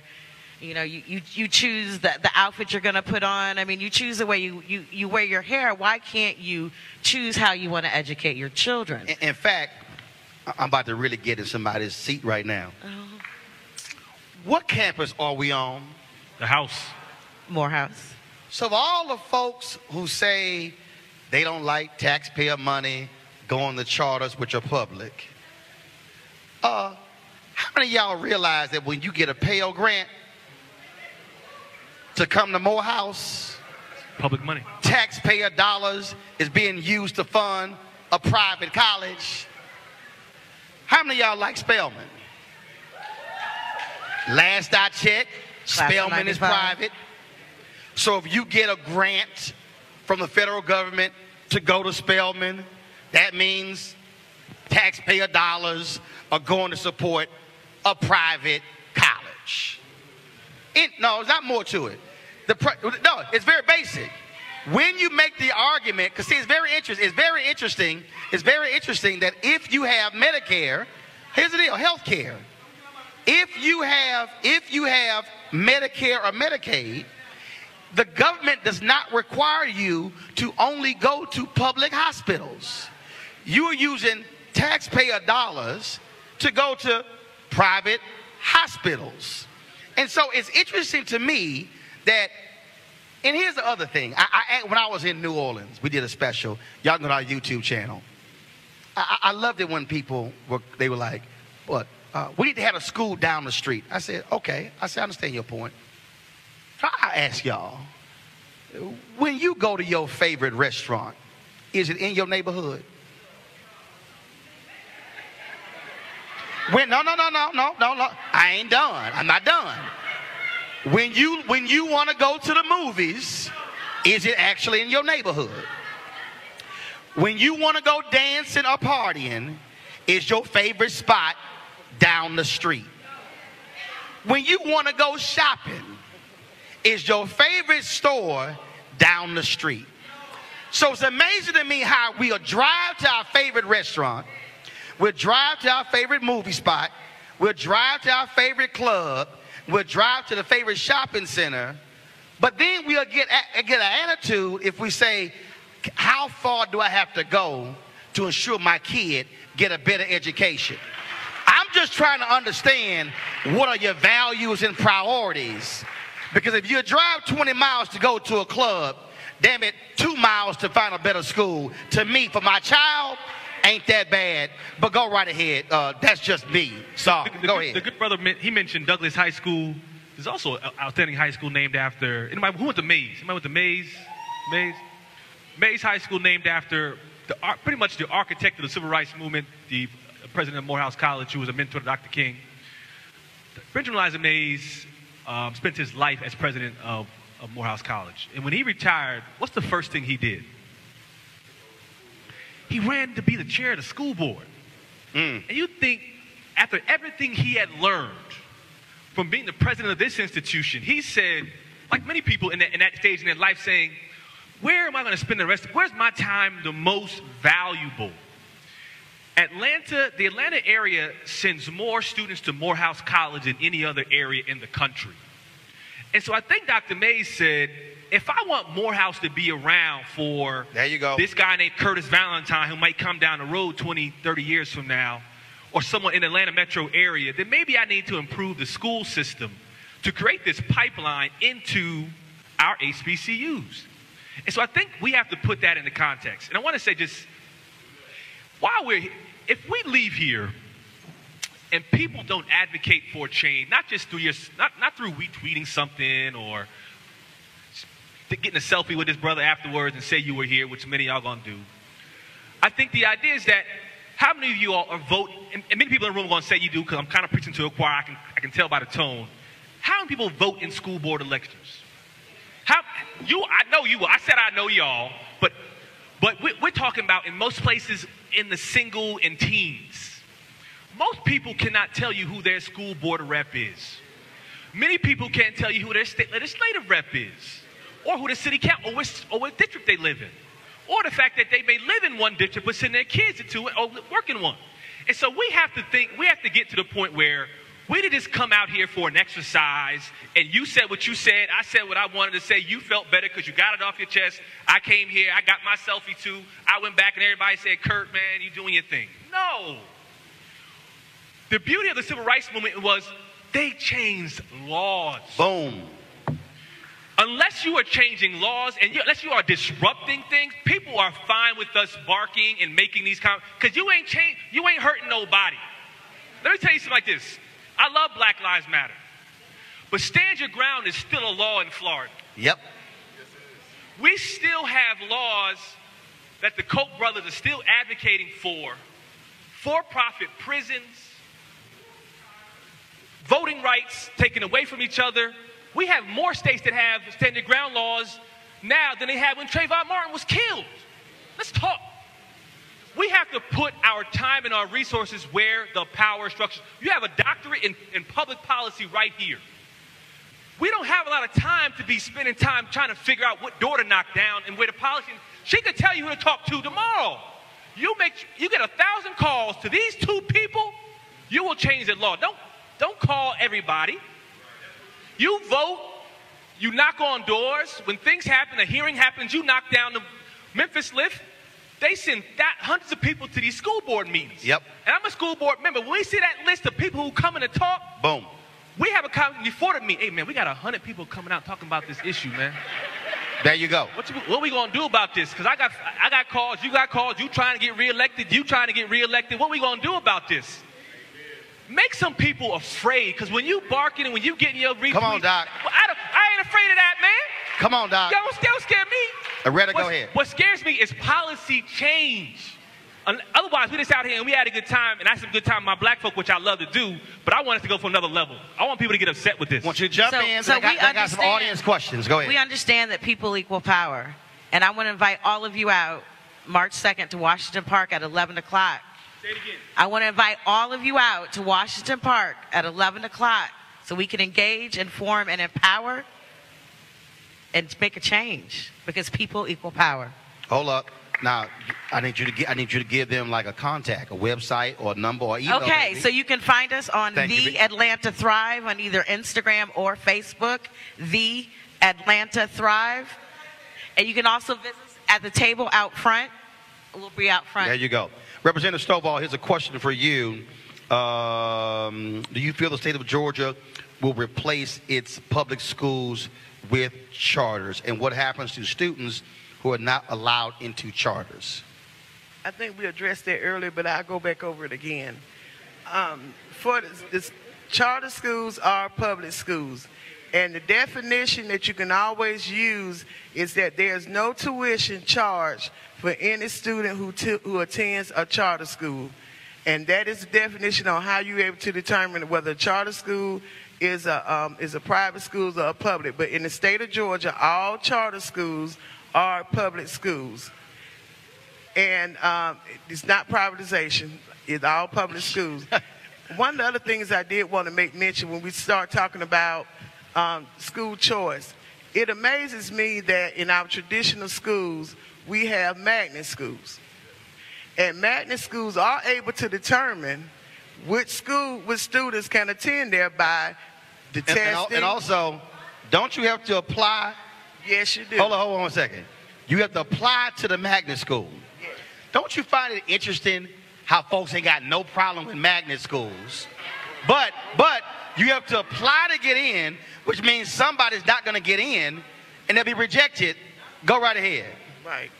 And so I think when we start making those comparisons, we need to also look at, like I said, the structure of magnet schools. And they are able to determine which type of students are going to attend. I attended a magnet school at Southside High School, which is now Maynard Jackson High School.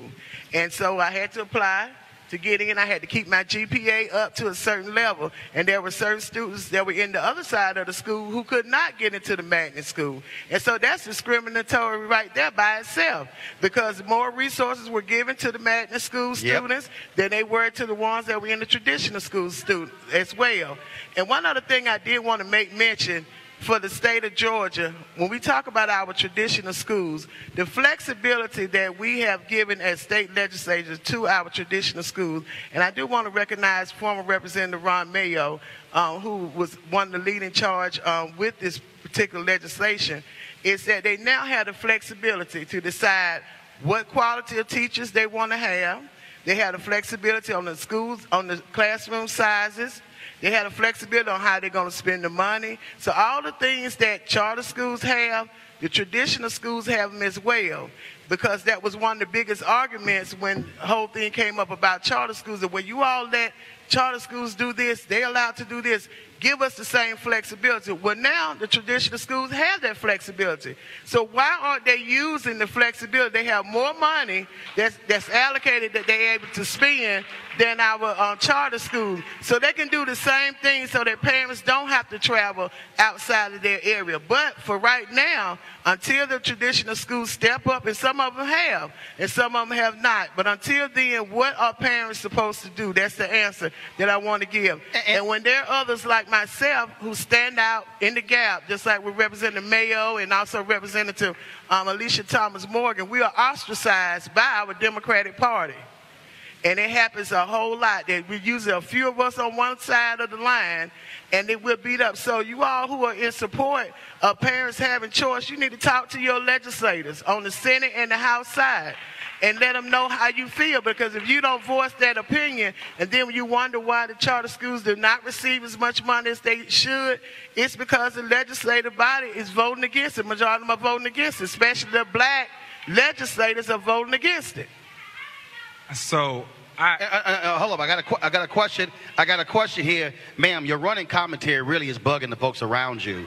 So please allow them to actually listen. Here's also to your point, because somebody hollered privatization of education. I literally just stood here and said we on a private campus, and public dollars. And matter of fact, let me just go ahead and really get real specific. Since you want to keep talking privatization, the reality is this: the average HBCU, 80 to 90% of their budgets are driven by the financial aid of the students. That means that private HBCUs are existing because of public dollars. So explain to me how black people love to shout HBCUs, which are here because of public dollars, but then when a black parent wants the elementary school or middle school or high school student educated in a charter or some other option, then we go, oh, bad idea. You can't say I support an HBCU that's here because of public dollars, but then get mad at the school over here, because guess what? If our kids ain't reading in the 5th grade, they can't get into Morehouse. They can't get into Spelman. They can't go to CAU. So at some point, you got to make up your mind. You're going to educate kids K through 12, or you're going to focus on college. And if you're not trying to fix it, all you're doing is running your damn mouth. Hey, Roland. We're going to sustain that one. That's sustained. And that wasn't said privately, it was said publicly. Let me say this. Everybody about to clutch their pearls in a second. I'm about to give you a number. Real quick. He just mentioned Morehouse College. He just mentioned, one of the finest institutions. What percentage do you think of Morehouse alums get back to this institution? Come on. What percentage, we talk about our black colleges, our communities, what percentage of Morehouse alums get back to the school, thus making it more of an onus on us to rely on that? Try 17.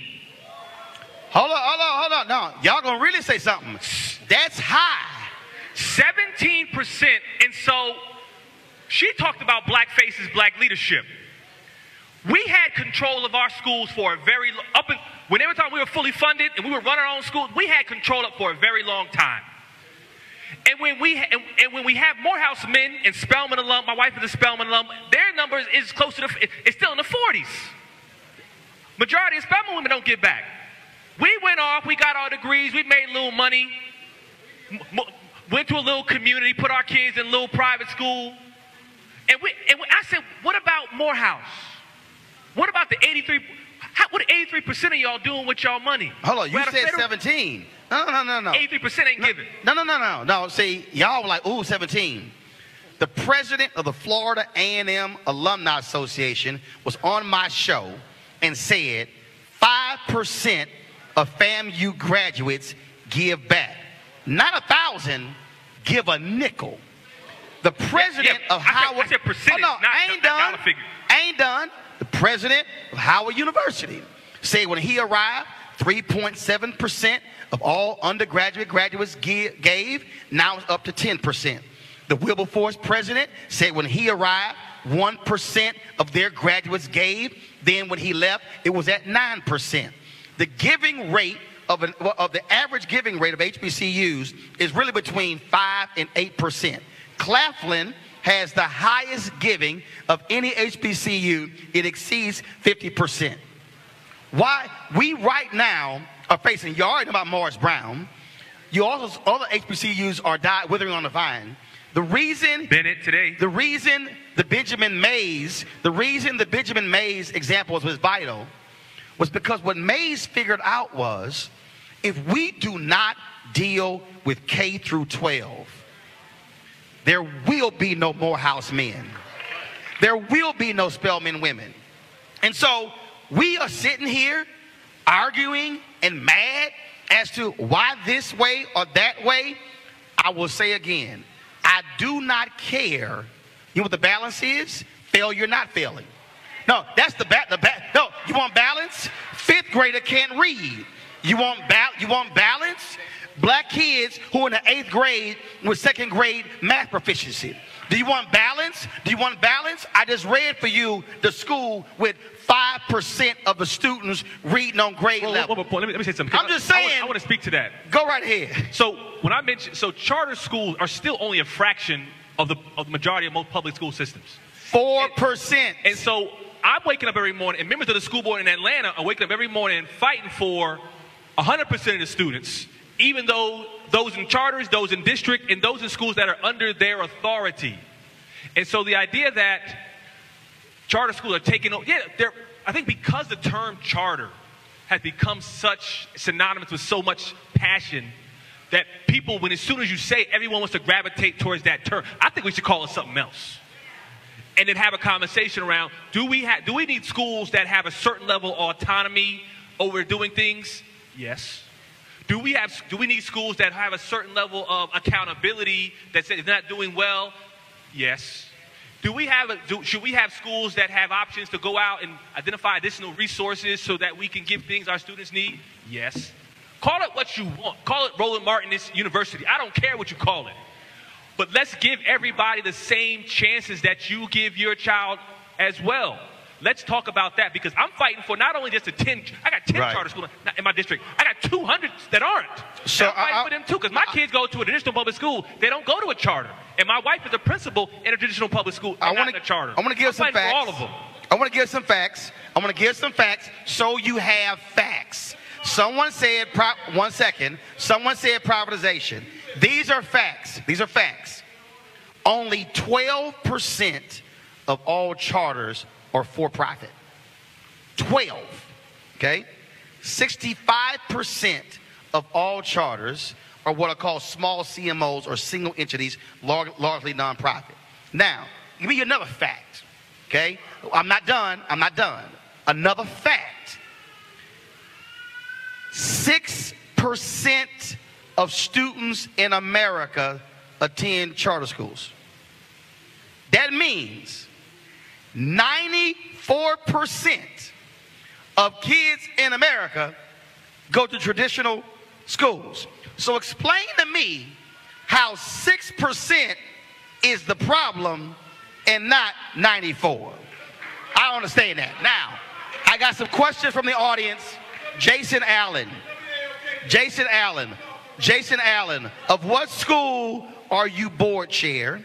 And the question is, how do you advocate for funding and resources for that school? That was a question from the audience. Awesome.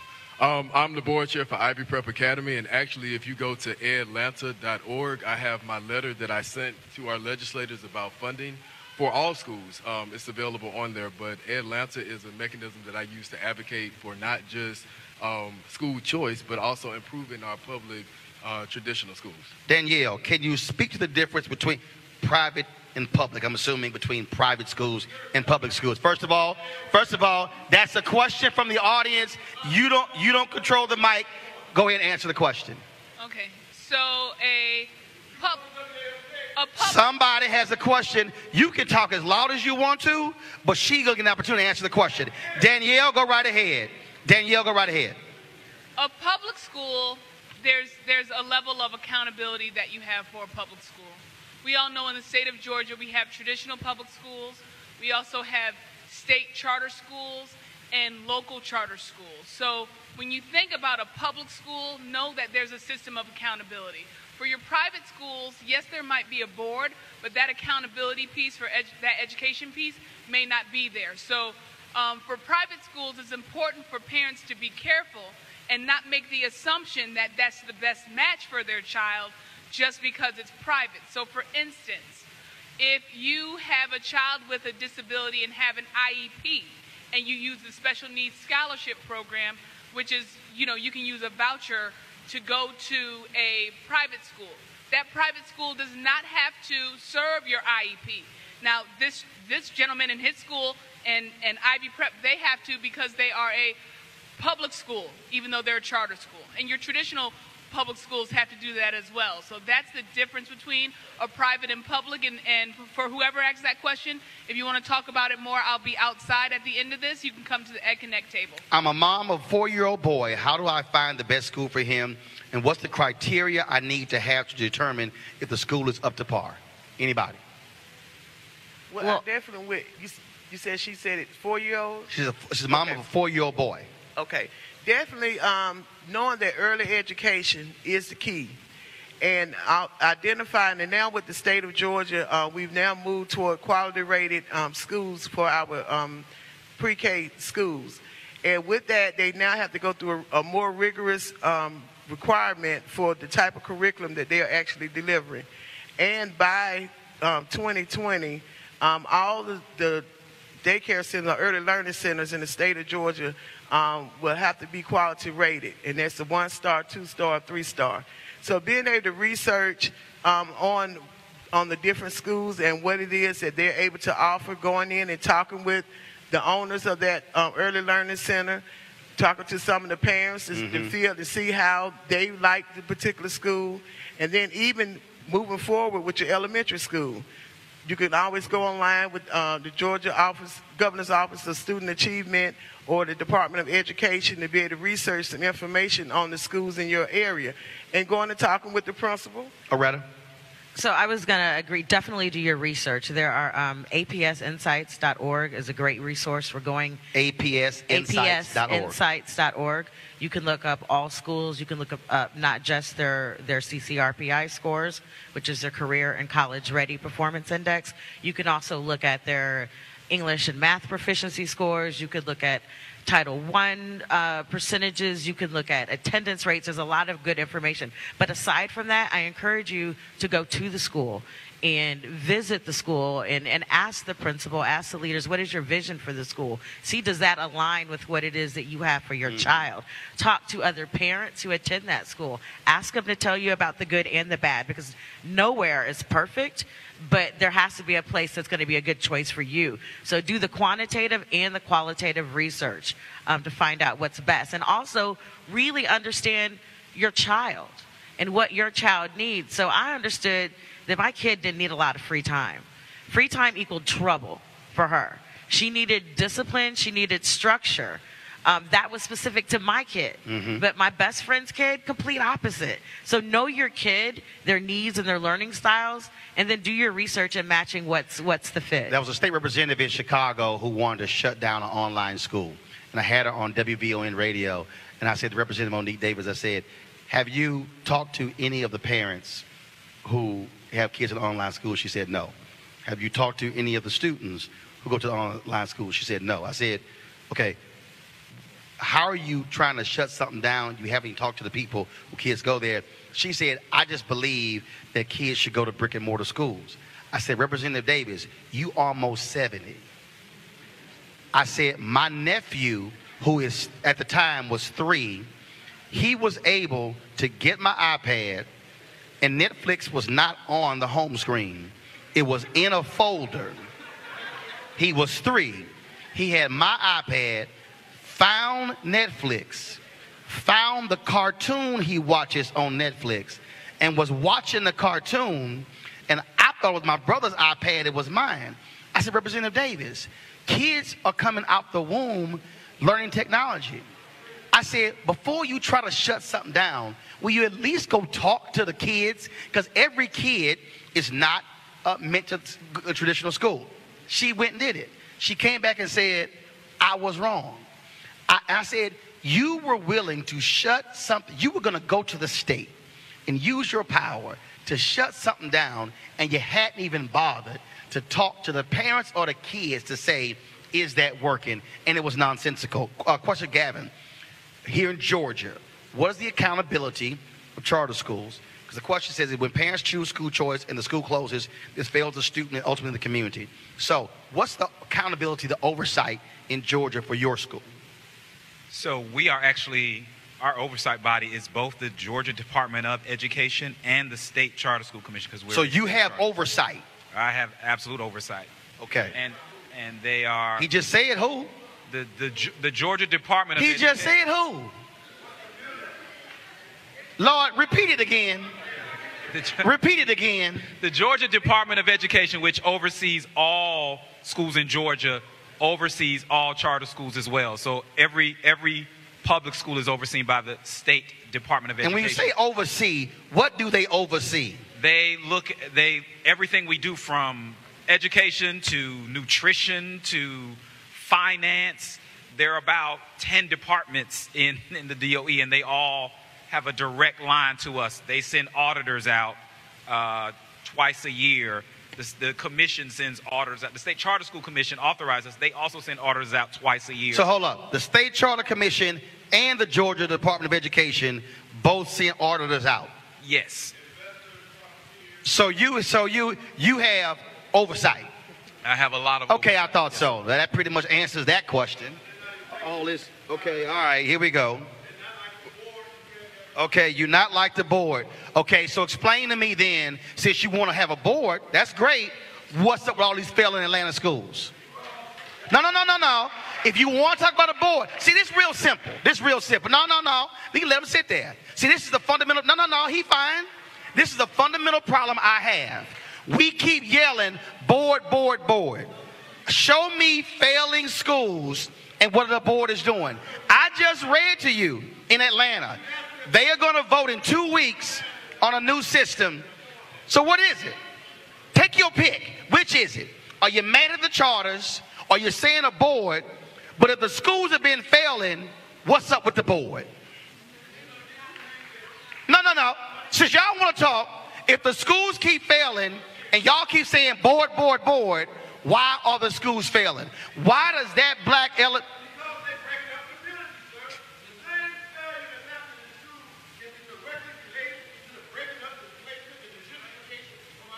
So here's my question.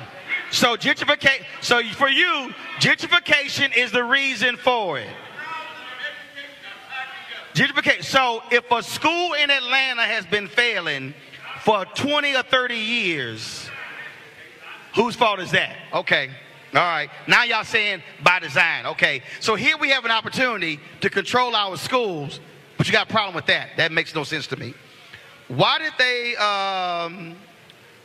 they vote to stay and help their community school? All right. So the question is, why not focus on the community school versus creating or supporting a charter school? Jason, go ahead. I believe that you can do both. I started out as a public traditional school advocate, and then, I was introduced to school choice. That doesn't mean that I still don't go to Ignatius Jones and FL Stanton and I know their data. I know what's happening because those are my community schools. I went to those schools, so I know what's happening, and that's what I encourage other people to do. I support Ivy just as much as I support Douglas, just as much as I support my elementary schools that I went to, and that's what we all have to do. We can't make it a... Hold on. He is talking. Brother Shakir, hold on. Here we go. Go ahead, Doc. Go ahead. That's a good point. I could have, because my zone school was Washington, but during that time, during the 90s, there was a lot of gang activity, and my parents did not want me to go to Washington. So I was able to go to Douglas through the magnet program. Like a lot of my classmates, and a lot of my friends. That is school choice. My parents had a choice. If they did not have that choice, I could have had a different outcome. And right. So that is the reality that we have to realize. Why are we in a position to say what somebody's choice should be? Why should I say, oh, this parent should have a choice and that parent That's should right. not? Now, here's the next question here. When we speak of resources needed in schools, it's not simply money. For children who have a lot of trauma, there needs to be more people services. Now, here is, again, one of the fundamental problems. Unfortunately, our schools are becoming community service centers. You have schools where, now you got to ask, why? Now what happens is, in our schools, they want to deal with nutrition, deal with dental, deal with mental. Why? Because cities and counties over the last 30 years got rid of community health centers. So if you want to talk, so the deal is, and again, with family of educators, the problem we're seeing today is that education is actually 6th and 7th in schools today because they were forcing schools to deal with all the other issues. A school is there to deal with education, not healthcare, not dental, not nutrition. And so public folks out here, you should be challenging the city council of Atlanta, the county commissioners, to reopen and to also fund community health centers so schools can focus on what they're supposed to do is education and not be community service centers. All right, next question. Special education has never been fully funded. The idea is still applicable for charter schools. And so how do we deal with education, special education funding with traditional schools and charter schools? Anybody? It begins with starting to understand how special education works. There are so many children you're in special education just because our teachers don't know how to reach them. So we have to be able to support teachers. We have to be able to support parents. It starts there. It also starts with legislation. A lot of our policies are designed and connected to the mechanism of how black boys act. So when you think about discipline, discipline is centered around, okay, we have all these deficiencies of how black boys act in classrooms. So policies are created around that. So we want to make changes in special education. We have to start with erasing the whole magnitude or the mindset that special education begins with discipline, because that's where a lot of our children are. They're in special education because they won't sit still. They won't be quiet. They won't walk in a straight line. They won't do what the teacher is telling them to do at that moment, and that's why a lot of kids are caught in the special education system. In fact, what you ought to do is, we tried to play it, but we had some audio issues. You ought to go to YouTube and look at a video by Prince EA. And there's a video called The School System on Trial. And when you see this video, it's about a 6-minute video, what he lays out is that the education system that we have today in 2019 is literally the exact same system that we had for the last 150 years in terms of desks lined up in a row, kids raise their hand to ask a question, because that system was created for a totally different economy. Now, for mass production. Not only that, I want you to look up, this is your homework, I want you to look up the Carnegie method. Let me say it again. It's not Carnegie, it's Carnegie. It's the Carnegie method. And what that is, so the current education system, in terms of how we do units, in terms of what is taught, that was created when a group of industrialists got together in the 1800s, and they had meetings all across the country they excluded, especially North Carolina, black folks from participating, where these rich industrialists created the model of how education is taught. And so that is X number of classes, X number of, in terms of the whole system. And so part of the problem we have today is that we have kids in 2019 who are literally being taught the same way we taught kids in 1890. And so what you're seeing is, and I've been an advisor for XQ schools. Laureen Powell Jobs, a widow of Steve Jobs, has a group called Emerson Collective, and they had this mass initiative, Rethink High School. So go look it up, XQ America. And they've given out $100 million to people to rethink high school. Some of the ideas that we got were stunning. One of the schools, the school is located in a museum. Another school, the curriculum was actually established by the students. And so if you go to XQ America, go to the YouTube channel, their Facebook page, you see all these stories. So what that points to is where we are now is, which is why it goes to the issue of charters as well, is that the point of innovation is not that we teach every child the exact same way, that we create different schools for different ways. And to your point, one school may be, you know what, we're going to be outdoors. Another one may be indoors. But you create different ways of teaching and get away from this as only one way to educate every child. Can I give you one more data point?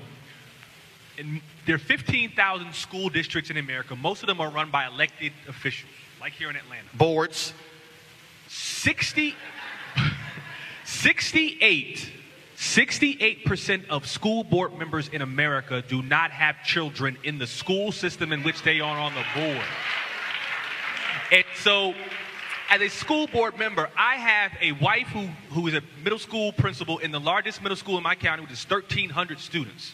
I have 2 children who go to a public school in my district. I have a daily feedback loop.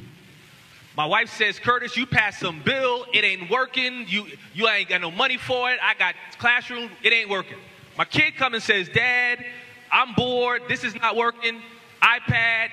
And so when you have leadership who is coming home to the daughter who's on Netflix, who done found it, and you saying, my daughter is on YouTube more than she is out doing other things. And I'm saying, okay, I could take the YouTube away. I could take her iPad away and say, go outside and play like we did before.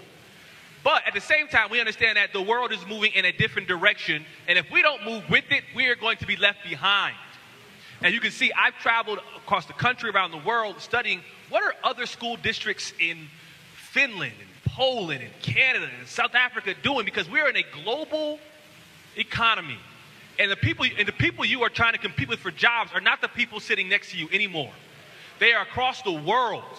And if you are not moving at a speed that's comparable or faster, and you wonder what happened, where did jobs go, what happened to this city, why is this community no longer viable, what happened to this?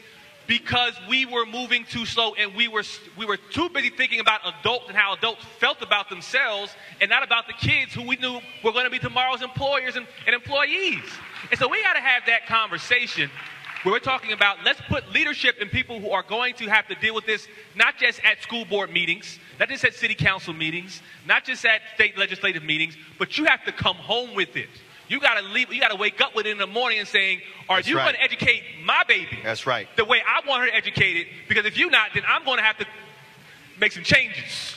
Representative Stovall, is online education allowed in Georgia? Yes, sir. Yes, online education is actually another type of charter school as well, and it is free. Like I said before, there's no tuition charge. And most of the times the parents who choose for their children to enroll in online schooling is because of the flexibility. I know my daughter, during her 11th grade year, she was online. My niece and nephew at one point were online students. And currently in Clayton County, there's a unique model, Ambitious X Learning Center, where they have infused brick and mortar with online school with Georgia Connections Academy. And it has allowed them to, for their students, when they're not online doing their classes, they've been able to take them on educational resources type of trips. And they've actually, I think to the date, since school started in August, they've actually gone on about 60 trips around the state. They even have gone out of the state because of that flexibility that they're allowed because of online schooling. I'm going to go down the line, final comments, and then, because I wait no other questions, 30 seconds each, go. So again, I want to invite you guys out to the barbecue on March 2nd. I also want to invite you to the APS Excellence and Equity meeting on the 25th. Roland mentioned it briefly, but that is a community meeting at Hope Hill at 6:30. And March 4th, there's the board vote at the APS building at 130 Trinity. I want to invite you out to that as well. People equal power. Let's stand for excellence. Let's stand for quality schools. And let's stand for these kids getting educated, our kids getting educated. Roland, give me 30 seconds to do this real quick. Everyone look around the room. Please look around. Just turn around, look around. Look at your neighbor. Look at your neighbor's face and say, I love you. I'm serious. I need you. We in this together. We got to walk away from this saying, don't walk away from tonight thinking that I'm against you and the person who made a comment does not feel about children in the system any different than you do. We cannot walk away as adversaries. This is way too important. And our children can't afford for us. They're sitting around looking at us, wondering what's going on. I'm going to leave you with this. Here's an old African proverb. When the elephants fight, the grass suffers. These children are waiting for us to get our stuff together. They can't wait. And so we have to leave here with the determination to fight for what's best for our children because in many cases they have no voice. Thank you all for coming out. Danielle? Wow, there's so much I can say. What I will say is that we focus so much on policy sometimes, we don't think about home. So one thing that I want to say is that do not leave here not thinking about your own child or your own cousin that you can be of service to and that you can help. Don't go to the Capitol if you didn't help your home first. That's my only message. Gavin. So I just don't want to leave here with the false narrative that this is somehow a battle between black educators in traditional public schools and black educators in charter schools. That seems to be what always happens. Yep. We wind up getting in a space and we wind up going at each other, getting divided, and nothing ever happens. We are actually on the same side. There are things, most of the educators I know who are in leadership in traditional public schools are amazing people. I have consulted with districts all around this country, traditional public, and have met amazing people. It is a challenge for all of us. I think what Ms. LaSure said, Dr. LaSure said, was the key. We don't actually have an agenda for our kids. Traditional public charter. The major problem that we all have is that there is a regime started by policymakers whose children aren't in these schools that focus on test taking. We do need to measure what our kids know, but when the score itself becomes the thing, we'll go get it however we want. And it won't have anything to do with learning. It will have to do with getting a number. While the rest of the world has moved on. The suburbs don't care. Private schools don't care. Upwardly mobile people don't care. So we have to think about what we really want for our kids. Because if we get, by the time we get better at testing, everybody else would have got better at languages, technology, thinking, and everything else.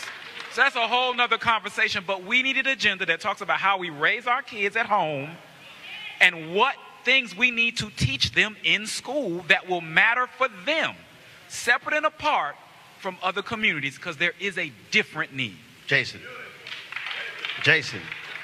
When President Trump was elected, our former executive director of IB reached out to me, Alicia Thomas Cromartie, with tears, crying. There were girls who did not have a choice. Those were Muslim girls. I wrote about them this week, because they weren't able to go to their community school because of their faith and how they looked. And so it's important that we don't take anyone's choice away, because there are people who are literally depending on the autonomy to have a choice. So we do this work together. I'm a traditional public school special education teacher, but I'm also the board chair of IB Prep. So you can do both. You can support public traditional schools and charter schools. We can do this work together for our children. Representative Stovall. As a state legislator, it's important, very important to me that I hear from my constituents, and not just from the ones that are in my district, because I am state elected. And when I'm at the Capitol, like we're in session now, we're voting on laws that affect the entire state of Georgia. And it's important for you, if you don't remember anything else tonight, is that your voice does matter. But like Dr. LaSure said, you have to come with a plan. And if we're able to come up with a plan for educating our black children, then that's a platform that we can be able to use to push the legislators who look like me down there and some who don't look like me. And so in closing, what are you willing to give up for the better education for our children here, especially our black children in Georgia? All right, all right. Mimi, bring them out. Bring them out. Bring them out, Mimi. Mimi, bring them out. Y'all come on. Y'all come on. So while we've been in here, we had child care. So y'all come on, come on, come on. Y'all come on, come over here. Come over here, come over here. I need the panelists, y'all can stand up. Come on, y'all come over here, come over here, come over here, come over here. How you doing, how you doing, how you doing? I want y'all to stand right here. I want you to stand right here. Come on, now you short, I need you to stand up there. You taller. Come on, I need you to file in. Come on, bro, you short, you stand right over here. There you go. You got something to say? Go ahead. Go ahead. I'm far and for it's on. Are you him if you for I don't speak kid, but I know what you're talking about. I appreciate it. So here's the deal. Here's the deal. Here's the deal. Thank you, darling. I appreciate it. Thank you very much. Here's the deal. The reason we are doing these town halls and the reason we were invited here is not because of any elected officials. You co-signing? No elected officials. It's not because of administrators. It's not because of teachers. It's not because of school board members. It's not because of anybody. It's because of them. What has to happen is we must completely change why we are fighting for education. I'm tired of hearing people talk about contracts. I'm tired of hearing people talk about unions. I'm tired of hearing people talk about pensions. I'm tired of hearing them talk about public policy, because what you will not hear any of them say, kids. Because that's not why. George Parker, who I mentioned earlier, George Parker ran the teachers union in Washington, D.C. when Michelle Reed was there. And he went to, no, she's not going to sit down. She's going to stand with you. George Parker went to elementary school, and a young Hispanic girl came up to him and hugged him, and she said, Dr. Parker, thank you for fighting for us. And when he got in his car, he said it hit him. He said, my job as the head of the teachers union has nothing to do with fighting for that girl. He said, my job, he said, I had just spent $10,000 to get a teacher put back in the classroom who had no business be back in the classroom. It was at that point that George Parker said, I have got to advocate for education by any means necessary. George is now a supporter of parental choice in what we're doing. This was said earlier, look around at each person and say, I love you. I want y'all to look around at each person right now and just look at them. And this is what I need you to understand, because since we're in Atlanta and we're on the campus of Morehouse, where Dr. King was a student at 16. We're on the campus where Maynard Jackson was a student here at 14. There are more people who are sitting in this room right now than the number of black people who met in a basement in Montgomery on December 1st, 1955.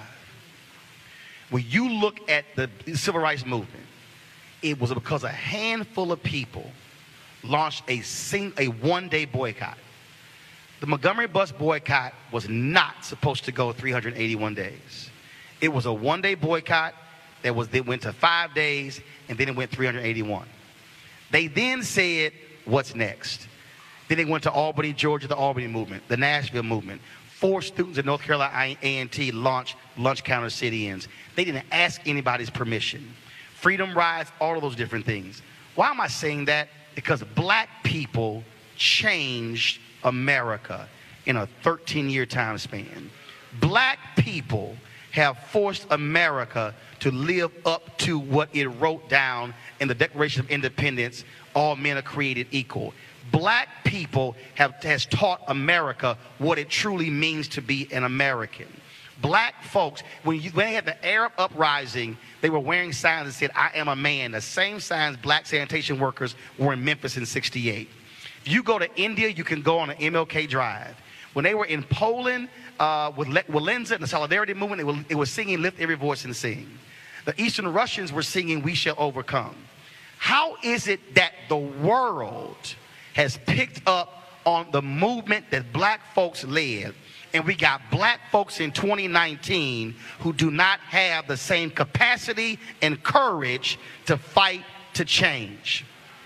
If we are talking about changing Atlanta, and again, I don't live here, but we're here because what should come out of this meeting is a group, and whether it's book, whether it's Atlanta Thrive, whether y'all want to create the steering committee that is composed of critics and supporters, what should come out of this gathering is a steering committee, an organizing committee, whatever you want to call it, that creates that agenda Danielle talked about, that then leads to a change in how black kids are educated. We cannot continue on this path because in 24 years, America is going to be majority people of color. And when I interviewed Winnie Mandela, and we aired it last year before she died, she said the reason our kids today in South Africa have she said we have high unemployment because those kids, when they were kids, were fighting against apartheid. So y'all got to decide right now, how much are you willing to fight for? And understand this, you're not just fighting for her and him to get educated. You're fighting for his kids, her kids. And you better hope that her kids will look back and say, I had a mama and a daddy and an aunt and an uncle and a church member and a fraternity brother or a neighbor who dared to fight for me to have a better life. And so if you want to just keep talking, go right ahead. But we got enough groups here who need you to be in the fight with them. The question is, what are you prepared to do? Give it up for our panelists, our kids. Give it up for all of our groups, the 74, the School Choice is the Black Choice. If you have not signed up for those tables, go outside. They're there for you. Let's change the future for our kids. Y'all have a great night.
Hey fam, want to check out Roland Martin Unfiltered, the blackest show on all of digital, cable, and broadcast. Check out our audio podcast.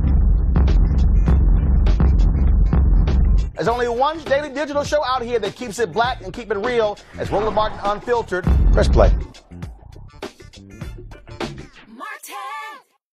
You want to check out Roland Martin Unfiltered? YouTube.com/Roland Roland S. Martin. And subscribe to our YouTube channel. There's only one daily digital show out here that keeps it black and keep it real. It's Roland Martin Unfiltered. See that name right there? Roland Martin Unfiltered. Like, share, and subscribe to our YouTube channel. That's youtube.com/Roland S. Martin. And don't forget to turn on your notifications so when we go live, you'll know it.